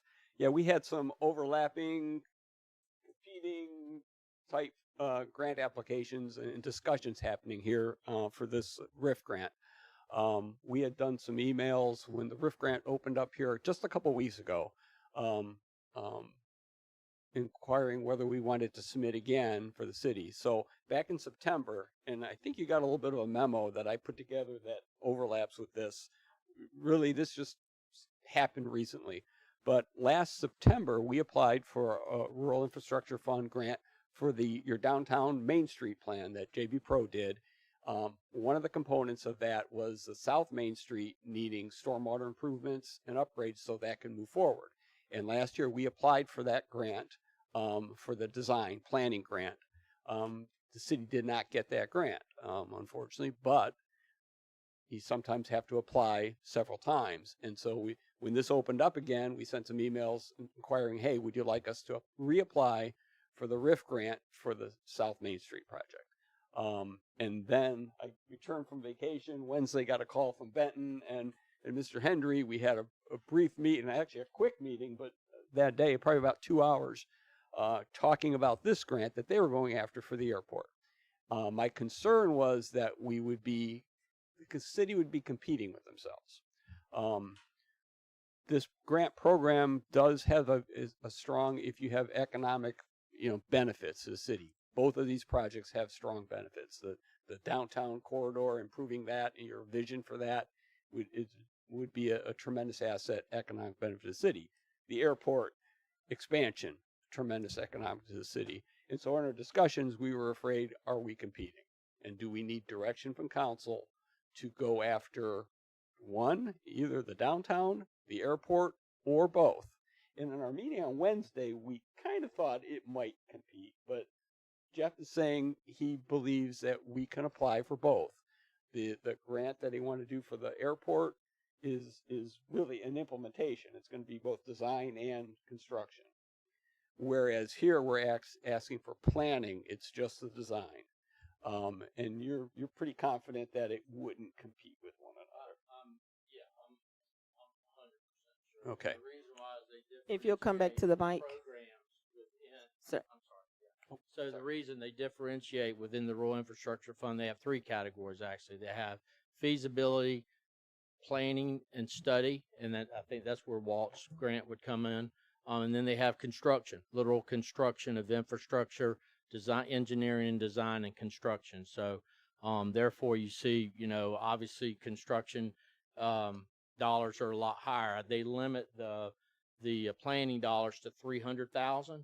The construction dollars aren't really limited, although you're talking about $27 million to go throughout 31 rural counties in the whole state of Florida. When you do the math, it doesn't, it's not a whole lot.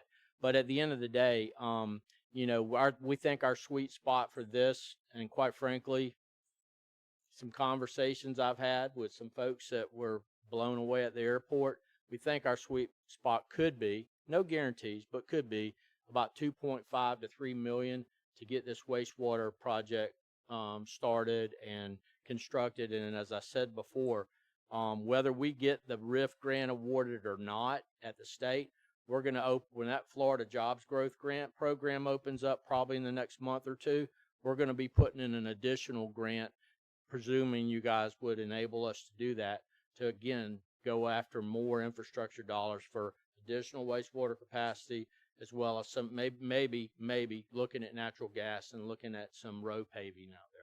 So anyways, that's kind of where we're at.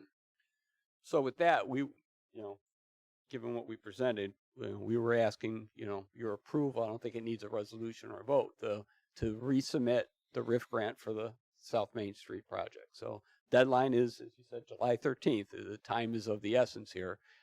We can do that. And then if you also agree to do for the airport, we would have to be doing some assistance. We worked out what the project would be. And again, this was done very quickly last week. Most likely we're looking at like a regional lift station at the airport that would service the airport. The next item on your agenda is going to also be tied to this, and I'll address that a little bit later on the next item. But a regional lift station that can handle the airport in that area, it would have to then have a force main that would either discharge to West Noble Avenue or possibly directly to the Fugate lift station. But that's what we would need to do before, as we put this grant together, to put pricing and some concept plans together here in the next week. That is what we think is the best way for you to support the growth at the airport. So it's a pretty quick decision. We don't need to have that finalized with us, but we want to make sure you're asking for the right amount of money to support what the grant request and what we're going to do. So given what has been presented today, I do agree we can apply for both of these and not hurt yourself and not compete against each other. Okay, when he stops. Any discussion from anyone? So we Mr. need Mayor. two separate motions. I just had a question. Walt, have you studied the capacity of our sewer system? Because bringing all this extra, it is something we have struggled. I know you've enhanced it and you've done a number of things. Are we getting into a position where we outgrow the capacity and have to have a whole new sewer system? That is why I don't know exactly where we would tie to, whether to the existing gravity at Noble or would it have to go all the way to Fugate.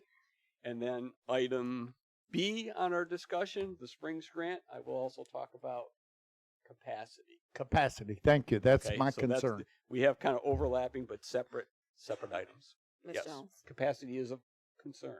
So we need two motions, one for Jeff and one for Walt. Well, Is that I what think, I'm hearing? They're two however, separate grants, right? we really just want your approval to Just apply consensus. for these grants by the deadline and doing two of them, two independent applications. Ms. Ballou. Typically, we have some kind of motion if we're going to approve a submittal rather than just the preparation. So if we can have one motion that encompasses both if you want to approve both. That's acceptable. Okay, that motion. Any other discussion? Anybody else? All right. I make a motion that we approve the submittal of the Florida Commerce Rural Infrastructure Fund grant. Both of them. Second motion. I have a motion and a second. Any further discussion from the council? Any discussion from the public? Seeing none, move to vote. All those in favor say aye. Aye. All those opposed say nay. Motion passes 5-0. Appreciate it, and we'll keep you updated on where we are. Thank you. All right, item number B, discussion with possible action, reapply for the FDEP Spring Restoration Grant and in areas 2 and 3 septic sewer and wastewater treatment plant upgrade, Walt Nickers, Wright Pierce. Okay. So last year again, in September, we applied, I think, for 8 different grants, for various things within the city. And, several of the grants we applied for were the FDEP Springs Restoration Grant. We applied for 3 projects. We applied for septic to sewer area 1, which was in the northeast quadrant of the city. Septic to sewer area 2 and 3, which was up here just Northwood subdivision area, to septic to sewer projects on that. And then we applied for an upgrade to the wastewater treatment plant because of these septic to sewer plants, because we would be out of capacity. Our calculations showed we could do the area 1 septic to sewer with the current capacity that you have. You had sufficient capacity for that. But any other areas that we were going to add to that, we would need a substantial upgrade to the wastewater treatment plant. Now, there's a lot of grant programs out there through DEP for wastewater plants, but they typically don't pay for expansion of your plant. When, as you're growing, they're expecting your growth to pay for that. So that becomes a little bit difficult to find grants for you to upgrade your wastewater treatment plant.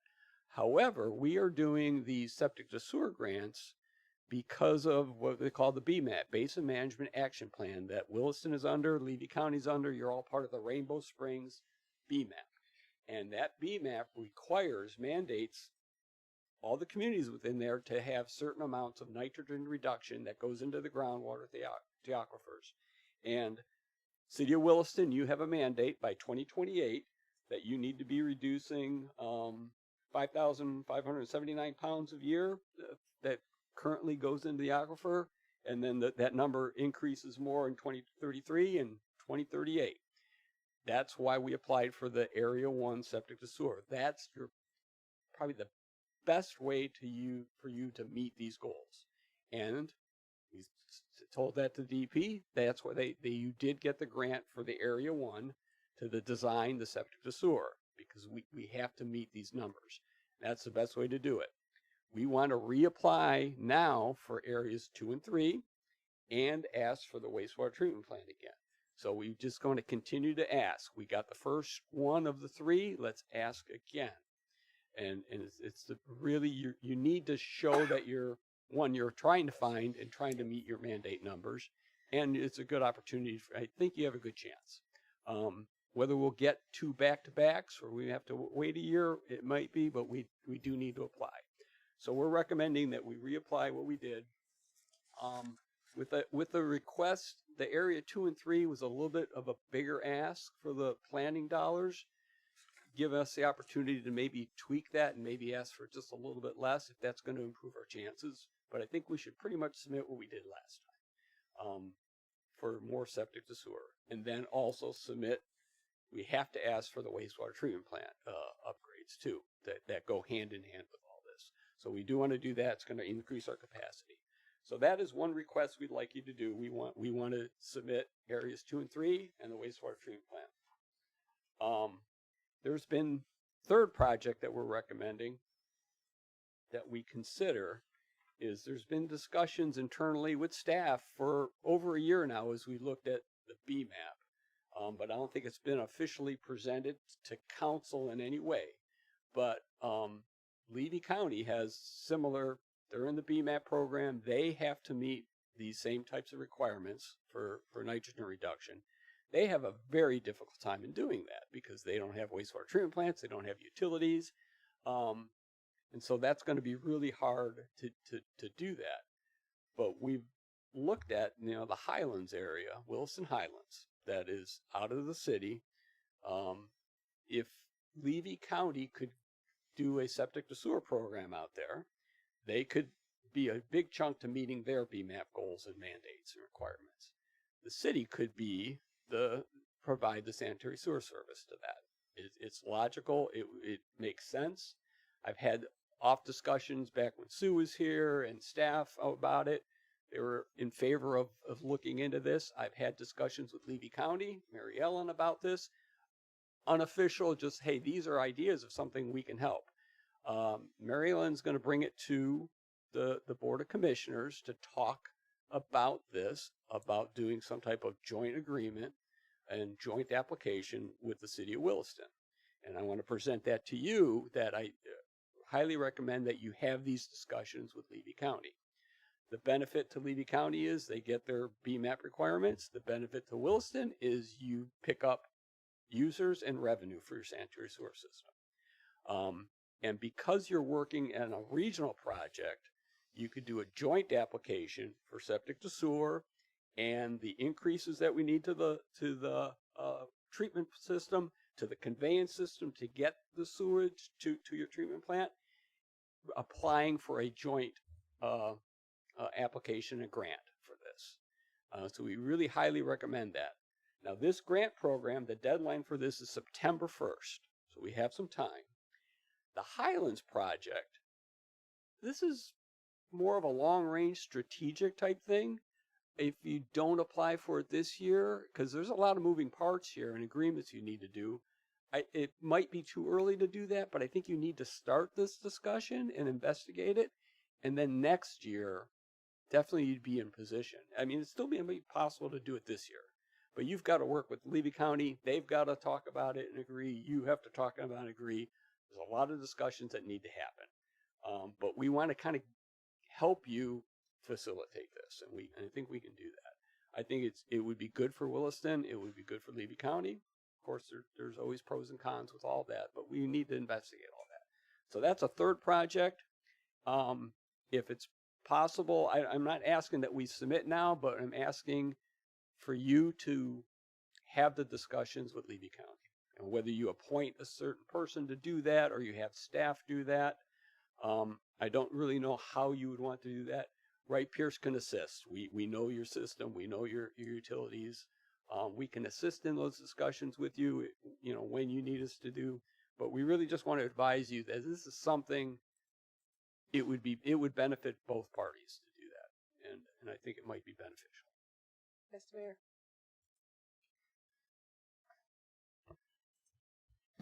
I noticed in your presentation that you're focusing on areas that have higher density and more people. Yeah. So we currently have a almost 10-acre parcel that is in the county, but it is one person. Is there there's no gain for that one person on 10 acres not to add to the nitrogen in our system? When we do these applications, FDEP has some formulas and calculations that we need to do to show that for the amount you can get removed for the cost to service that area. And that's why we focused on the areas we're focusing, because they are denser. The numbers are going to be better. You're going to have a better chance. If we were to add a single user at 10 acres, it would dilute the number. Thank you very much. Yeah. But we do want to get the most bang for the buck in any way we can. Go ahead. So you think at the Highlands they would try to bring it back to the city? Yes. Not build their own package plant. It's not that just far away. If you look at larger cities, you don't have wastewater treatment plants every 4 miles away. It comes in the back of the airport. And Yeah. in there somewhere. Which now brings 3 different moving parts, right, and some other things together. When we look at what the sewer service that we would like to increase for the airport, the Highlands is just across the way. So as we size that lift station, in the next week or two, we got to do some calculations and costs and things like that. We may want to consider that as oversizing that. Now, There's a lot of houses out there. there's a lot of houses. So that could tie in. So you're asking for a RIF grant to improve, the airport sewer system. We're asking for a Springs grant that could also help that. So you're asking money from two different pots and two different sources that really are going to help the same general region and have the same benefit. So these all tie together. They're independent. They're two different grants, but I think we need to consider it. I mean, I'm not asking you today to consider where you want to provide service to the Highlands. This needs a lot of discussion. But as we have this opportunity now, and we're not designing it in a week, but we're at least asking for the money and trying to establish the right amount of money for this grant, keep that in mind that it could also benefit the Highlands at the same time. So this is all moving together. Unfortunately, your grant is due in a week. That's faster. This one it's a reoccurring grant. We have until September or even maybe next year, September. But I think it's very, very important. It's a benefit for both, So, summary, we'd like your approval to resubmit areas 2 and 3 septic to sewer that we submitted last year. Resubmit that. Resubmit the wastewater treatment plant upgrades for that, and then ask you to consider discussions with Levy County for the Highlands. I would make a motion that we reapply for the Florida DEP Springs Restoration Grant in areas 2 and 3 for septic to sewer and the wastewater treatment plant upgrade. A second. I have a motion and a second. Any discussion from the council? Any discussion from the public? Yes, ma'am. If you'll come to the mic.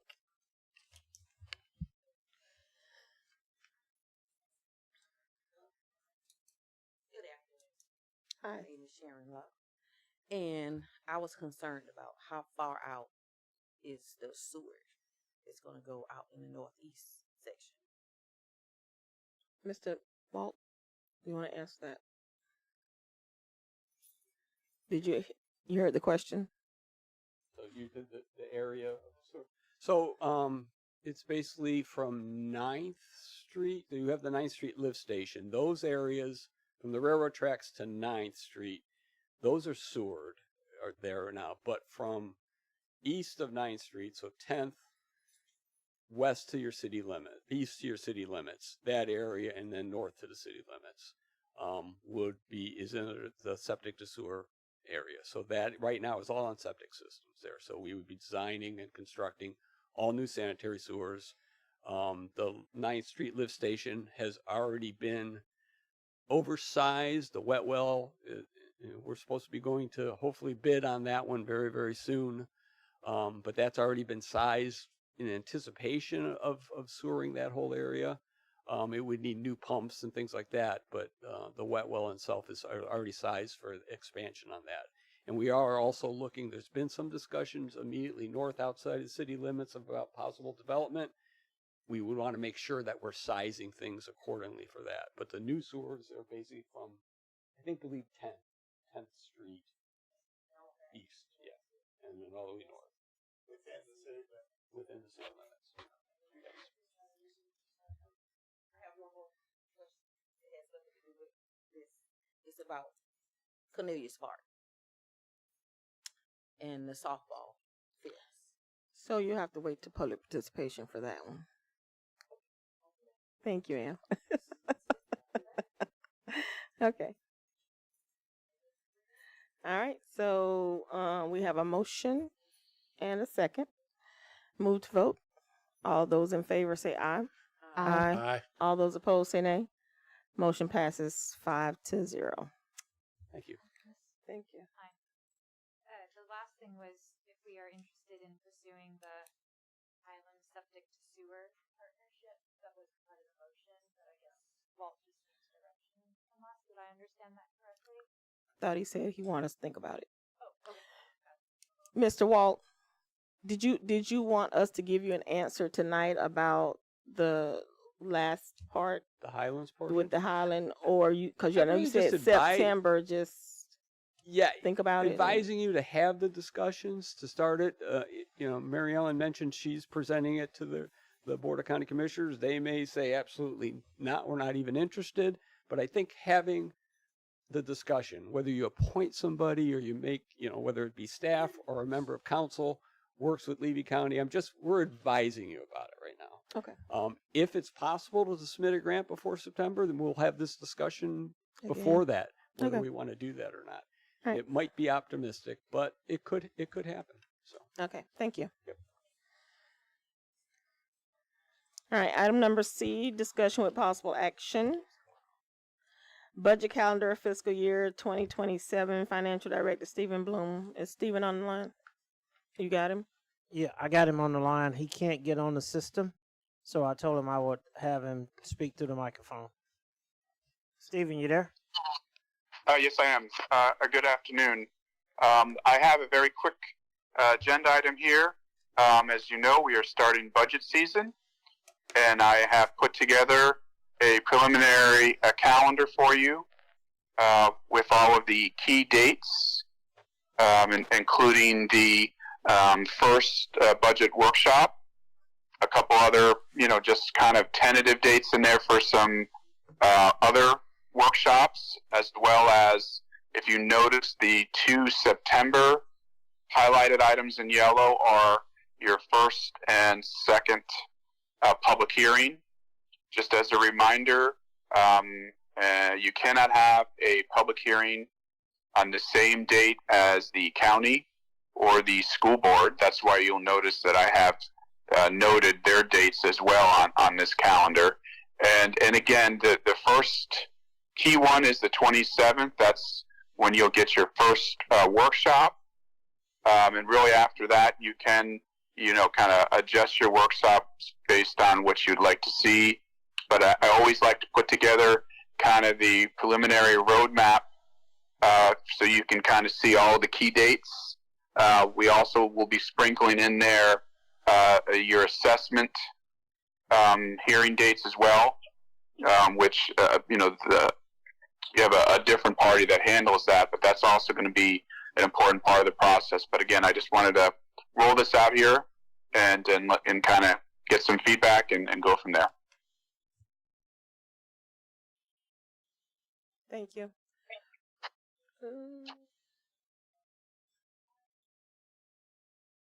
Those dates work for me. Does anybody else have any issues with the dates? I was going to say, I don't know how you did it. My calendar is so crazy, but you picked dates I can actually come. Mr. Cox? I'll just have to ask for it off. Tuesdays and Thursdays are my best. But this is a Monday, so I'll just leave work early. Shanna? I can make it work. Miss Meredith? The 27th of July works great. I'm going to have to check on the 2 August dates, but I will be at one. 26th, I'll be sure I can be to. The 12th, I'm flying back into town for my trip, so I'll just have to check my flight plan. I'll do my best. Okay. So it sounds like those dates work so far. Stephen? Okay. Anything else? Anything else, Stephen? And nothing else at this point. Like, when are we going to get it? Well, so far, just so everyone knows, all the department managers have their templates and have it for a little while. I'm going to be kind of, gathering them all up tomorrow. I'll put together a preliminary, and once the city manager reviews it and approves it, then we can release it. So hopefully tentative, no later than next week, the end of next week.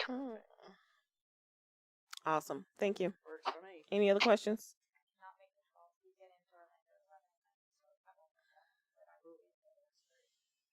Okay. All right. Thank you. Sounds good. Thank you.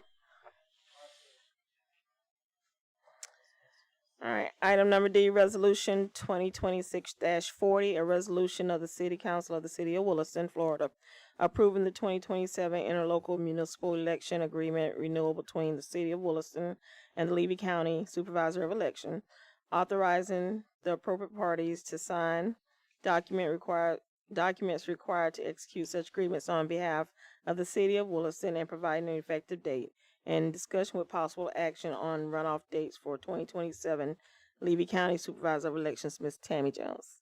Hi. Good evening. I know we didn't have the opportunity to help with your election this year, as none was needed, but we are offering our services again for 2027, as you can see. So it's just simply just renewing it, the one you did for 26, just moving forward with that same agreement.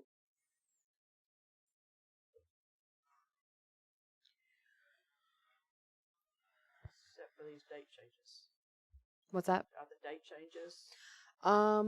That's a separate item of discussion, right, Latricia? Yeah.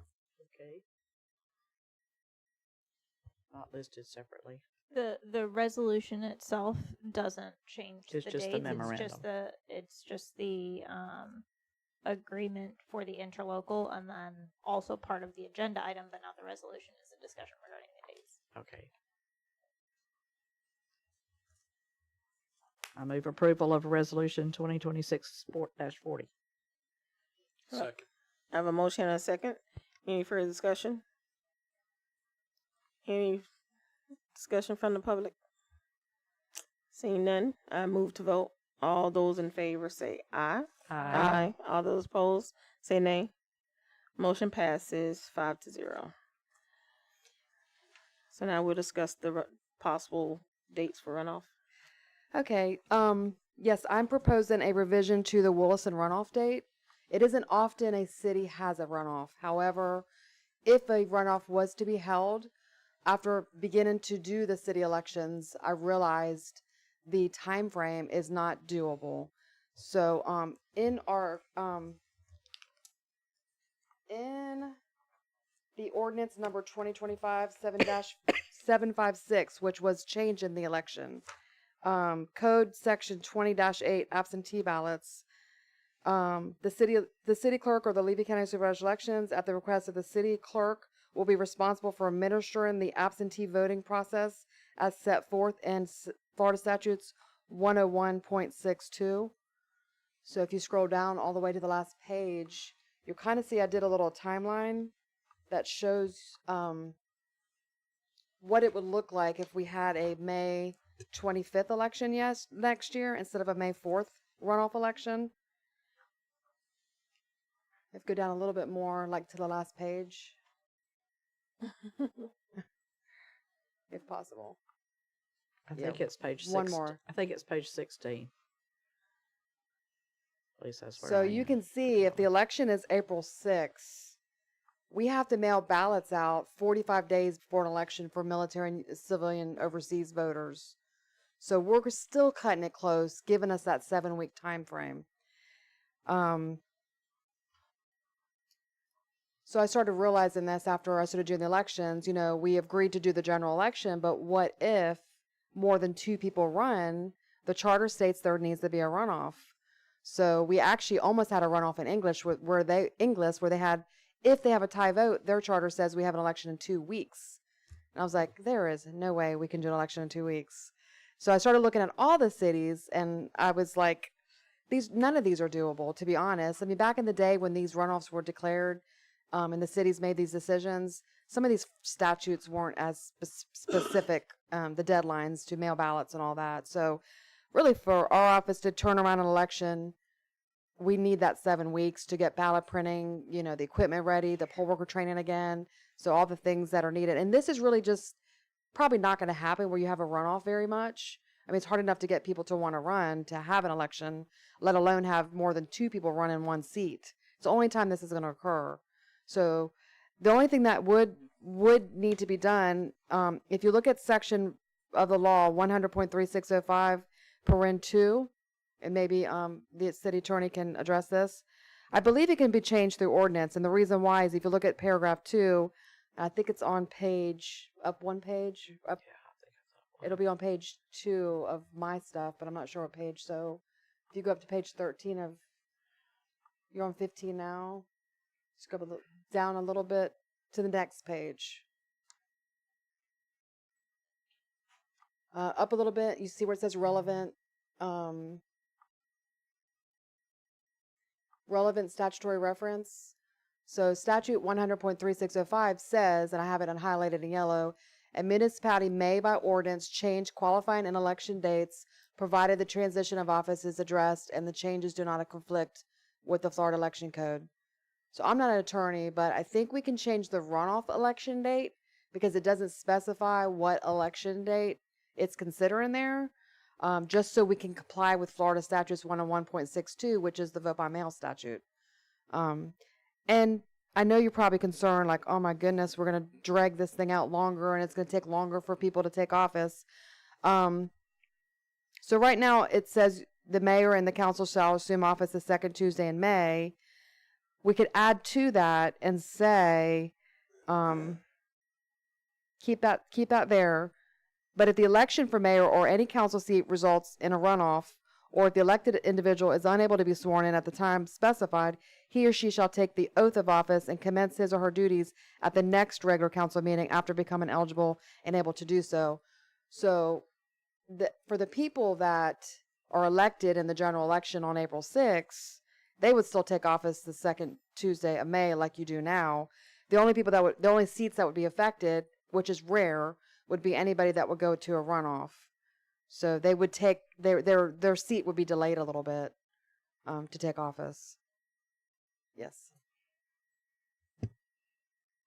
Runoffs don't occur if any candidate gets the majority of the votes. Is That's that correct. accurate? Yes. Thank So you. two things have to happen. You have to have more than two people in the seat. And I think it happened in Williston. I'm pretty sure maybe your seat. Yeah. So if there's 3 people running, if somebody gets the majority, then there is no runoff. So. Meredith? With the, for example, a sitting council person whose seat is being replaced by the people in the election, would they then have to remain or be allowed to remain in that seat, or would they vacate that seat on May 2nd and then It's there really would just be whatever an empty seat? however y'all want to do it. Okay. Yeah, I mean, this is just verbiage I came up, but you are true. It is correct because the new person taking the seat. So Cedar Key, I looked at theirs. I don't know if I have a copy of theirs with me, but theirs doesn't give a specific date you take office. It just says when you win the election, you would take office. They don't have like the second Tuesday in May. So that is kind of a weird thing because you have these people winning on this date and then these 1 or 2 seats. I'm sure it's across the board in any city that it's an issue when you have a runoff and you have a set date to take office. So I don't really know what y'all would want to do in this case, or even if you want to do the runoff election extended. I just wouldn't feel comfortable doing an election where I can't follow the law. So. We're all looking at you. There were a couple of questions there that I think I can probably provide some clarity on. First of all, I agree. This change can be done via ordinance. Is what we did the last time we changed our election dates. Florida law explicitly provides for that kind of change for exactly these reasons, is that if you had to go to a special referendum vote every time you needed to change your election dates, they would be a nightmare. So that's the first question. Second question is agreed. As to it's sort of whatever you all believe is appropriate for your city. So you could say that in the event that there's a runoff election, then the seat remains filled with the existing individual until there is a resolution. You could adopt a change that I'm trying to make sure that we don't go too far afield because we don't want to change a ton of things about our ordinance and our charter. But we can certainly shop the language to make sure that there's no issues. Ultimately, we're really not talking about an extended period of time. So even if you all decided that the seat would remain vacant, you're talking about maybe 1 or 2 meetings that the seat would remain vacant. It's probably the safest option so that we're not changing too much about your charter in an ordinance, because we sort of want to limit that as much as humanly possible. But I can absolutely look into different language that you all might be interested in if you give me a sense of where you're leaning. Say let them stay till they are replaced. Okay. I would agree. Okay. I can work on something that looks like that. And I would be happy to come back, you know, if you have any questions or, you know, I'm sure me and Miss Latricia talk all the time, so we can discuss too. So I appreciate your consideration because we just want to make sure we're doing it right, you know. And luckily, we haven't run into a situation where we had to have a runoff, which would squeeze us into a situation where we couldn't meet the deadlines. So thank you for your consideration. Thank you for coming. Thank you. All right, have a good night. So do you want to vote on the resolution now? Yes, we would vote on the resolution. Absolutely. Yeah, and then just come back with the language for I'll come back changing. with the language for the additional change. All right, so I So move it's going to be the same resolution? No, so the resolution that you have in front of you is for the interlocal agreement for the supervisor of elections to run our elections. Right. The discussion that we just had is, do you also want me to bring back, it was brought up, hey, I'm agreeing to help you run your elections. I That's can't what we're do it voting the way on, that you're but it's talking not a about. resolution. Right. That's what we're voting on, but it's not a resolution. Yeah, you're voting on the resolution, right? Unless we've already done that. We and voted on the resolution already. Oh, yeah, we did. Yeah. Okay, we already voted. Okay, you confused me. We That's did. why I'm like, wait, is it going to be the same resolution? Or- I just didn't know if we needed another one. But Right. not until she brings It'll it be back. an ordinance that will come back for that language. Right. Okay. The resolution is only on the interlocal. Okay. Okay. Thank you. Okay, thank you so much. Yes, ma'am. All right. Item E, Resolution 2026-41, a resolution of the City of Williston, Florida, related to the provision of fire services facilities and programs in the City of Williston, Florida, establishing the estimated assessment rate for fire service assessment for the fiscal year beginning October 1st, 2026, directing the preparation of an assessment roll, authorizing a public hearing and directing the provision of a notice thereof, providing an effective date. Fire Chief Lamar Stiegel. Yes, ma'am. What you have here before you tonight is a resolution for the fire assessment. If you'll look, we actually have two there. The council instructed us to bring back two resolutions at two different numbers. The first one was rated out at a 40% of the 100% assessment. That would be a rate per dwelling unit at $216 per house. The other resolution, and I'm going to go ahead and talk about it. I guess I can do that. On number 42 was at 37.20%. That brings the per dwelling rate at $200 per home. Both of those are increases over what we currently assess. What is the address? Currently, we're assessing at $159 per unit. So what is the increase? $57. Yes, sir. Thank you, mathematician, Yes. wherever you were. It was me. All right, thank you. Yes, sir. Questions? Statements? This is what you asked for. And to clarify, if I may, Darfeness. You may.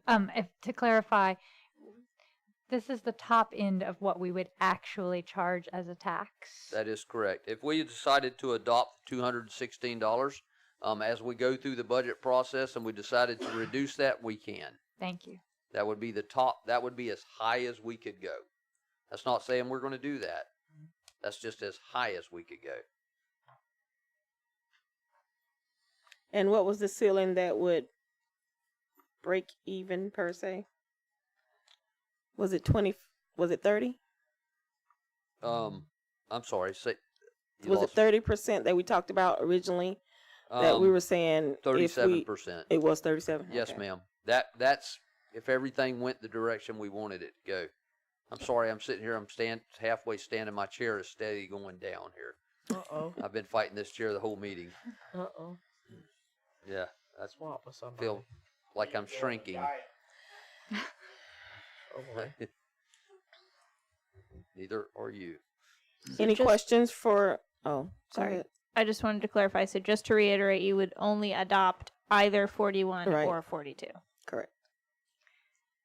So how do we handle that from a motion perspective?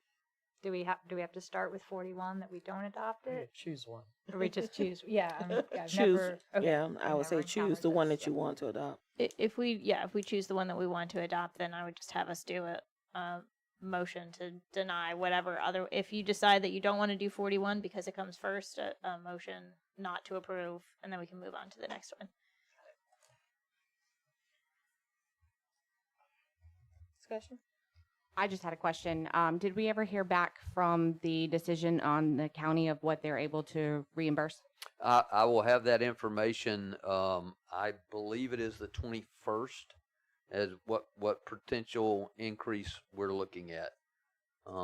At the last meeting, it was a 7% increase, which was like right at $30,000 from the county.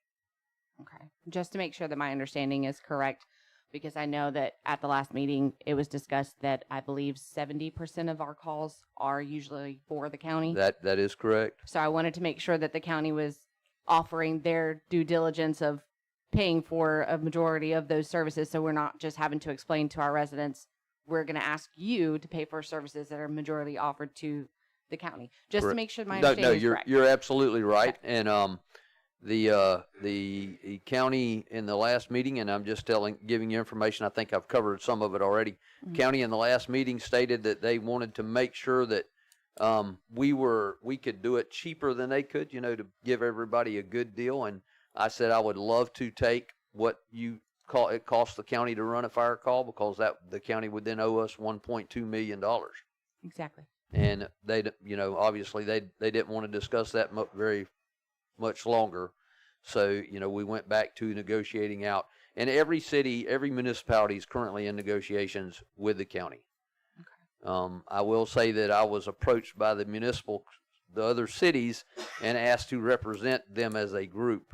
And that's a big ask. So when we come to the budget, once you get that decision from that will definitely then reflect that will play. On, yes. Okay. That would play into it. I mean, my advice obviously is going to be to adopt higher and go lower. That's my advice.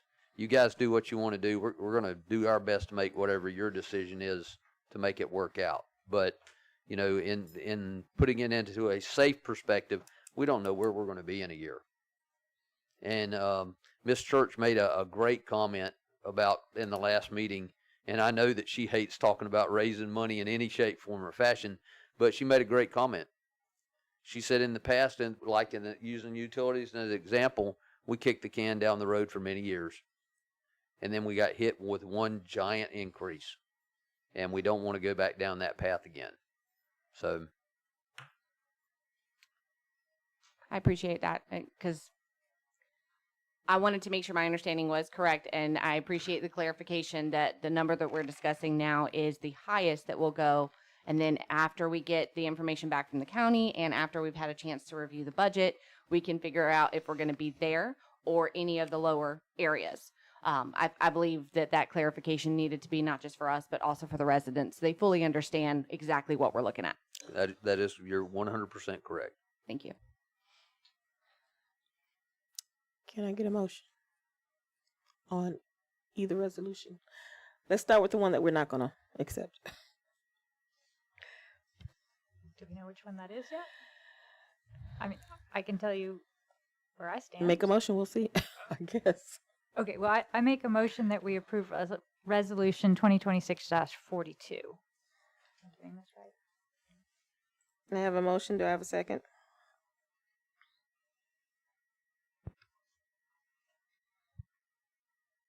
Which is the No, lower of the two. Oh, I apologize. You know that's the lower of No, the two. I got confused. I started to say, if you're going to stick with that, I'm going to second it. No, thank you. I know, I was kind of Thank you, surprised Debra, at you for saying looking out that. for me. Yeah. No, I rescind. Sorry, thank you. Looking out for me. Yeah, so can I reiterate? Sorry, I make a motion that we approve Resolution 2026-41. Apologies. I have a motion. Do I have a second?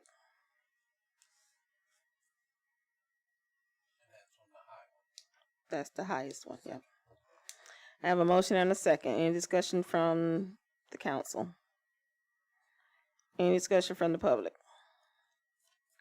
Seeing none, I move to vote. All those in favor say aye. Aye. Aye. All those opposed say nay. Nay. Nay. Motion passes 3-2.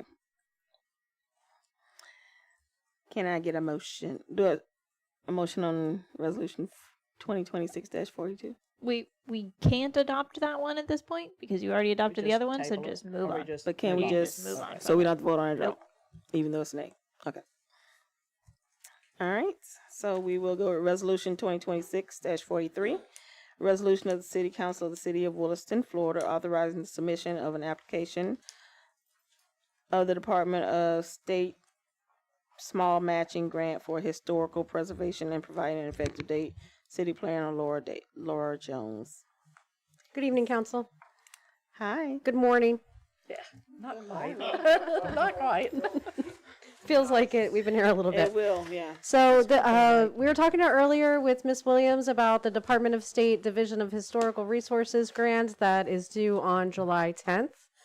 JB Pro has already put together one for a historical plan. It's not a historical survey, but a historical plan. So we can, and I have the resolution here, so we can go ahead and adopt that, or we can discuss more with Ms. Williams about another one of these that we would rather put in for. So tell us about yours.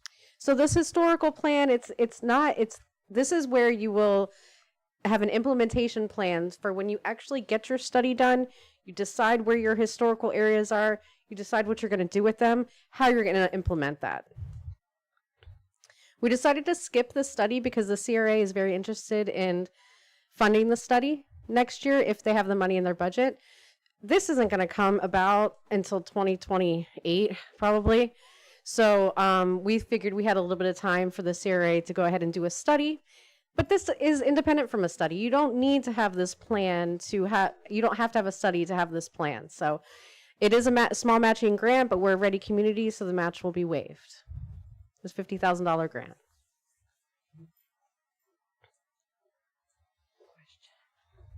Go ahead, question. So is it like the establishment of a historical districts? It's it's how to establish the historical districts. How to, okay, Yes. so this, like the policies and procedures. Yes. Of how to proceed with that. Yes. Okay, thank you. So that when we do get that study done, whether it's this year or next year, that the study doesn't just sit on the in the bookshelf, so the study can actually be implemented. This is, Miss Christine Dalton was here a couple weeks ago talking about historical surveys. She's an historical expert. She's going to be heading up this grant for the city of Williston. Probably you guys have to send it out to bid or whatever, but she's one of the people that we would probably ask to bid on that. So when you say at the joint meeting. Yes, Miss Yeah. Christine Dalton.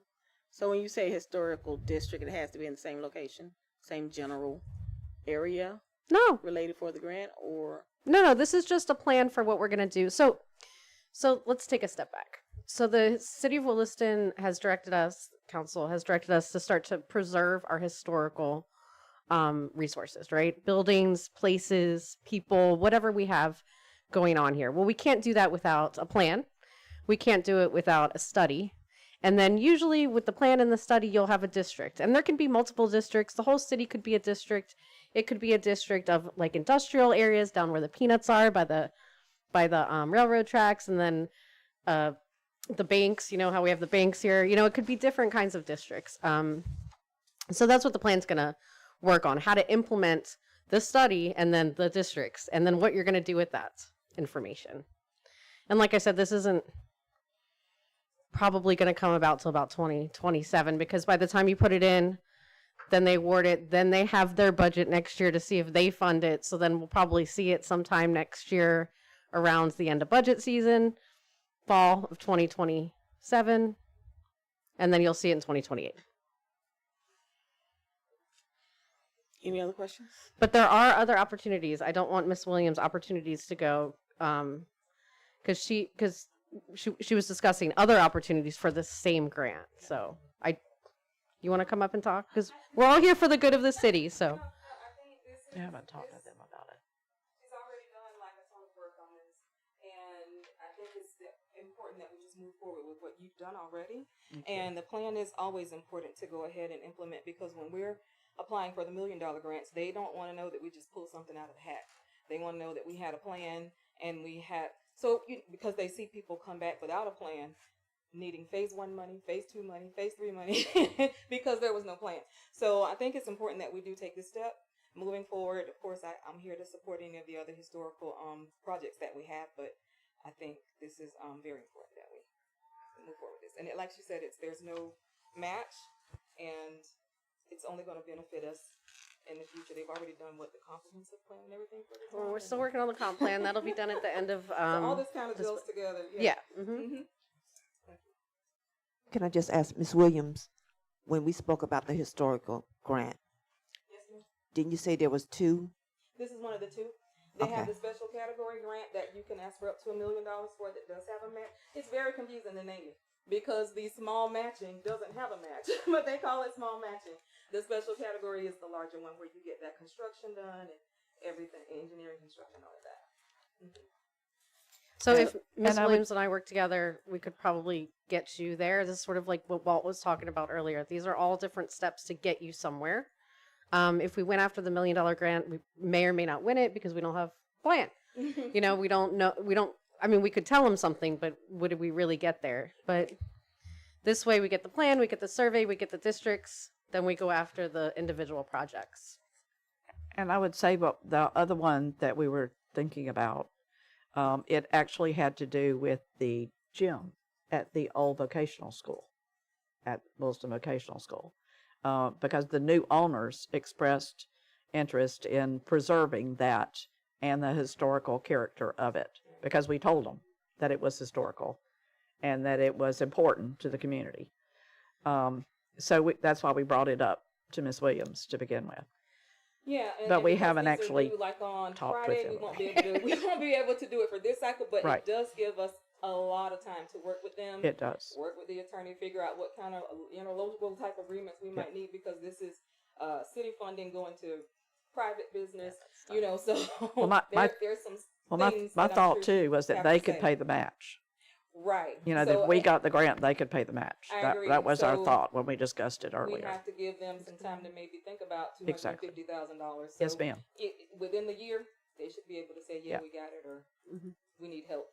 And they'll if decide that what is they're a going to do. direction that you think that property owner wants to go in, for them to work with an engineer, architect, and to get plans before they put in for the grant, or at least a concept, conceptual, yeah. because I'm not sure that we could do that by Friday. No. No, I don't. They're definitely not ready. That's Okay. what I say. But a I think we need to concept- go with yours. Yeah, they're competitive grants. Every little category has a point, points that we need to maximize on it. Having a concept is always, very close to that, shovel-ready project that they're always looking for. And the rest of their project is not historical. It was just the gym. Oh, just the gym part. Okay. It I was have to just go over it and was see just it. the gym.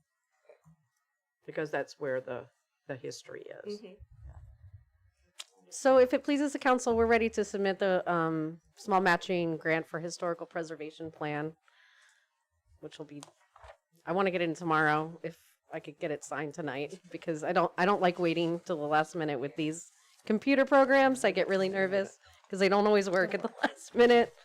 I would move approval of resolution 2026-43 for submission of the application for the Department of State Small Matching Grant Funds. Have a motion and a second. Any further discussion from the council? Any discussion from the public? Seeing none, I move to vote. All those in favor say aye. Aye. All those opposed say nay. Motion passes 5-0. Thank you. Thank you. All right, item number 6, public participation. This is the second time that you'll have to speak on anything. Please state your name and where you're from. None? All right, seeing none, we will move on to item number 7, announcements. Any announcements from City Clerk? Interim Manager. I guess we can talk about that July meeting. We will. It's an announcement. At the end. I mean, when everybody gets back around. Oh, very. When I go through everybody again and get back to council. We'll talk about it then. So you have nothing else? Chief Rose. Chief Stiegel. Benton's good. And Kim's gone. You're good. All right. All right, so now we're back at the council. Anything from the council before we start talking about that date? I have just a quick thing, Yes, ma'am. which is that some friends and my husband were sorely disappointed because they went to play pickleball the other night and the courts were full, which is really good. Oh, of people? Of people, Oh, yeah. wow. There were a bunch, I believe Benton possibly, it was the group of young people that came in and asked for it to be repainted, possibly. But yeah, they want more pickleball courts, please. Nice. Okay. Miss Debra. On that same note, I'm disappointed that they took the lights down. Who took them down? Because there were lights on that field, on those courts, and people could play after dusk. And yes, somebody said that none of our parks are supposed to be open after dusk. I was going to ask. But they've had lights for 50 years. When there were tennis courts, they had lights. They recently took the lights down. So I would just, I'm very disappointed in that. Who I is just wonder- they? Who took the lights down? Do we know who took the lights down? I assume the city took the lights down, but I don't know who. Yes, But Benton. they're gone. They're Utility. gone. They're gone. Let's put it that way. And they told me they weren't planning to put them back up. Do y'all know anything about what Miss Deborah's speaking about, Nate? As old as those lights were, they probably couldn't find them anymore. Well, they just need to change fixtures, not take them down I altogether. mean, I can't speak for that part, but you know that. So I what know can we them do to bulbs get the were lights back old. up? Let's put it that way. I realize that's not on the agenda, but please Is it think on? about it. Right now, I've got locates in, and all new poles should be there by the end of next week. I'm so excited. And then the lights are been ordered and should be coming in soon. I just got to figure out how to get power back around all of them without overhead. Perfect. That's where I'm at with it. Thank you. Nice to hear. Any other comments? Is it I have a question, and I don't know who to address it at because I don't know where we are. But on not the last meeting, but the last meeting that I was at, I asked about the sidewalk out by the old middle school, and we were trying to figure out who owned it and what we were doing with it because there had been a barrier there on the sidewalk blocking it. So who, and no one ever came back and gave me an answer. So at that meeting, I was not in the position I am in at the moment, but I can get you an answer for that by the next one. Okay. Do you know what area I'm talking about? Yes, ma'am. Okay. Thank Is you. the sign still there? I didn't ride by there today. I don't know. didn't either. Haven't been by there. Yeah, Jonathan Is he? was Okay. supposed to be working on it. Thank you. All right. If nothing else, then I have something. Well, oh. She was like, no. I know No, she's like- BJ's not here, but I wanted to tell y'all that She the left. Williston Animal Shelter won the first place for the float. Yes. So y'all, Nice. please give her kudos for that. She was so excited. Nice. And I have a few comments about the 4th of July that happened at the pavilion that I will discuss later with the city manager. That happened when lightning struck the pavilion. Because it did, because all the lights went out. I don't know if y'all realize that or not. All the lights went out, and all the sound equipment ran out. And then probably 15 minutes later, it came on. Was that during the storm? It was. Simultaneously to Cody and Kurt showing up to see if they could help us, it miraculously came back on. But by then, the entire band had packed up their car, and there was not even a microphone to make an announcement on. I was not real happy with that, but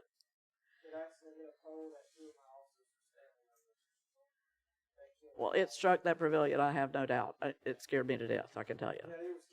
Yeah. And then it got better after that, so that was good. My only other, I have a question for Kiersten, if that's okay.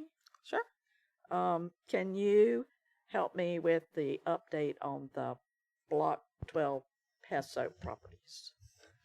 So we have been, obviously, there's been a lot going on in Block 12.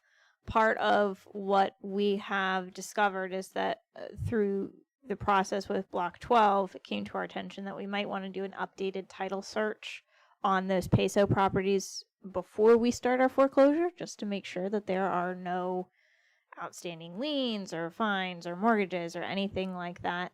And so we just recently got those back. They look relatively okay. There are one or two things that, you know, we may want to address differently, but we're in the process of drafting the complaint so that we can move forward with the foreclosure process now that we feel more comfortable that we're not biting off more than we can chew. That's wonderful, because the whole end down here is completely dilapidated. Right.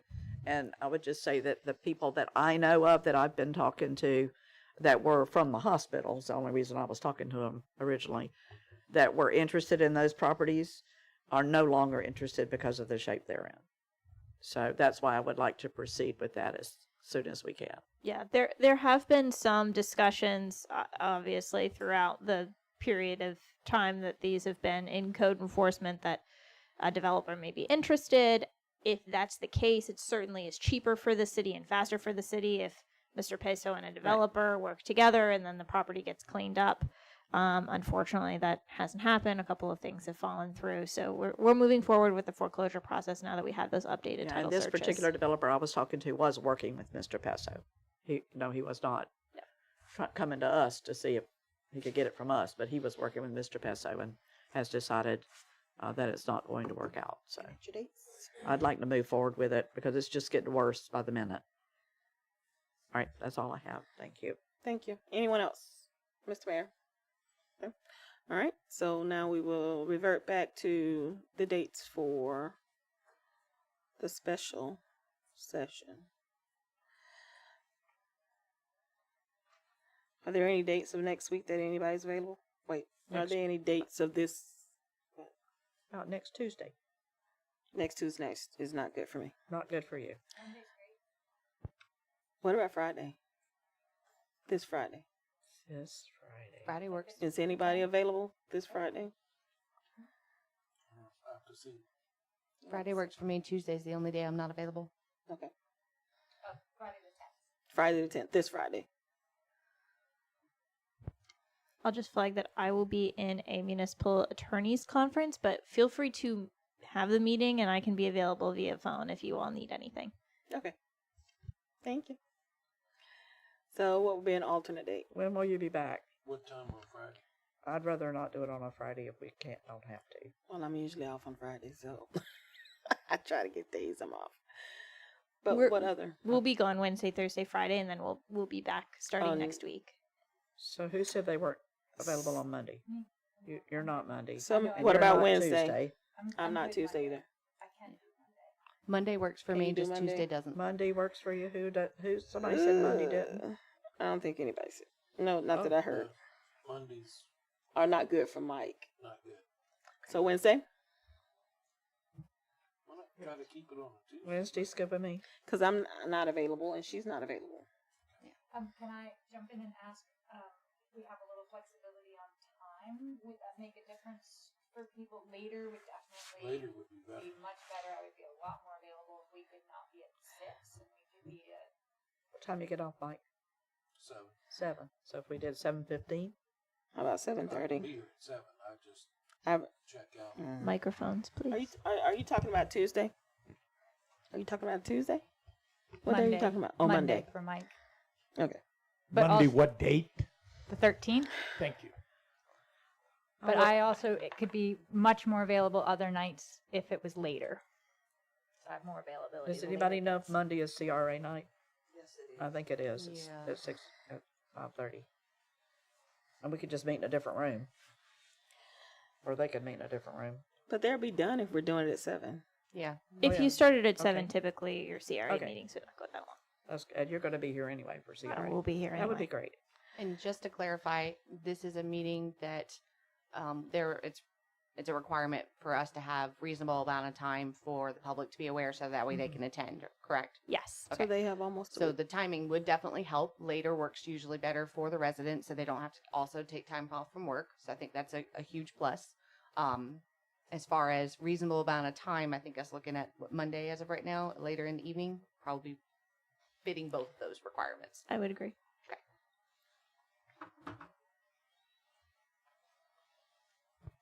Okay, so what You I'm good, hearing is Mike? Monday the 13th at 7:15. 7 p.m. I think he said. Yeah, 7's fine. I'll just scoot out a little earlier. 7:15. So we're gonna do 7:15. Okay, I won't be there. Y'all for decide. 7 o'clock. That's fine. I've changed it already. Okay, I will- she I will said fix it. 7:15. I will fix it back. Which is it? 7:15, Miss Debra. 7:15, so y'all can make sure everybody's here. 7:15 Thank you. in the community room. Sure. I'm an early start. What? Well, you can't if you have time. So 7:15, the 13th. And just to clarify, we're wanting this to be a special meeting, not a Special workshop. meeting. Okay. And we need stuff from Kim. We need the old. Is she still here? No, but Latricia can tell her we need we need the old job description. What else do we need? Just tell her. The old job description. We need how much the old pay was. Correct. Starting and ending, would that be helpful as well, just so we can I mean, cover all Jotted bases? it down before she left. Oh, thank you. We need info. And the requirements, did somebody say that? I missed it. Requirements are good. Okay. What requirements? And if the previous notice that we used, that we posted online for people, if we could have the previous one, that would help a lot. Because last time we talked about the city itself, and we described the city and what we were looking for, and then we posted the job description behind it. I think they've already got a couple of applications. I know I handed one. I know they've got one because I got one. I think So we all then got that's- it, or at that's least two. most of us did. I don't know about a second one, but I do know about that Doesn't one. matter. About one of We them just anyway. need to have a meeting. Because whatever applications we got are going to be included in the rest of them that we get. Exactly. And the one I got wasn't on an application; it was just a resume. So, do we want to look at other agencies, maybe possibly comparable to our size as to what they're paying? I think so. As well. In order to have, an incentive. Yeah. For us to, So find quality. So a survey of people. like, it's hard because we have It so is. many services that they don't have. Right. Like we have a police department, we have a fire department, we have an airport. Nobody else does that's our size. Very few. I mean, there might be somebody like maybe Brooksville's bigger, So Inverness then is we bigger. have to look at one that's Hard to a little bit larger than us, but have those same things.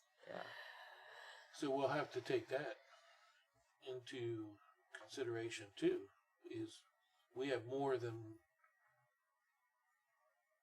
other municipalities. Yeah. That's So why the it's cities that are hard a to little find bigger, we'll have to take that into effect.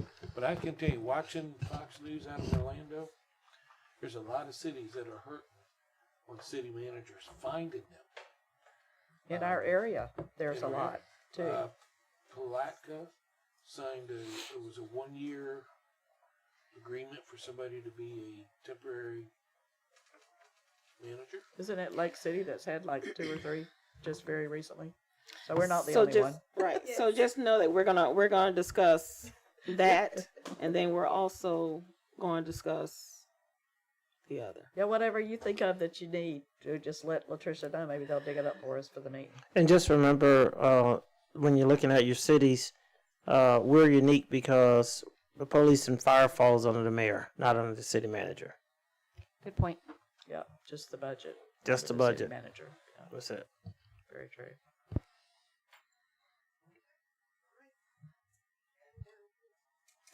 All right. Okay. Any more announcements? None. Number 8, adjournment. Can I get a motion? Move we adjourn. Second. I have a motion and a second. Any discussion from the council? Any discussion from the public? Seeing none, we'll move to vote. All those in favor say aye. Aye. All those opposed say nay. Motion passes 5-0. We are adjourned at 8:52 p.m.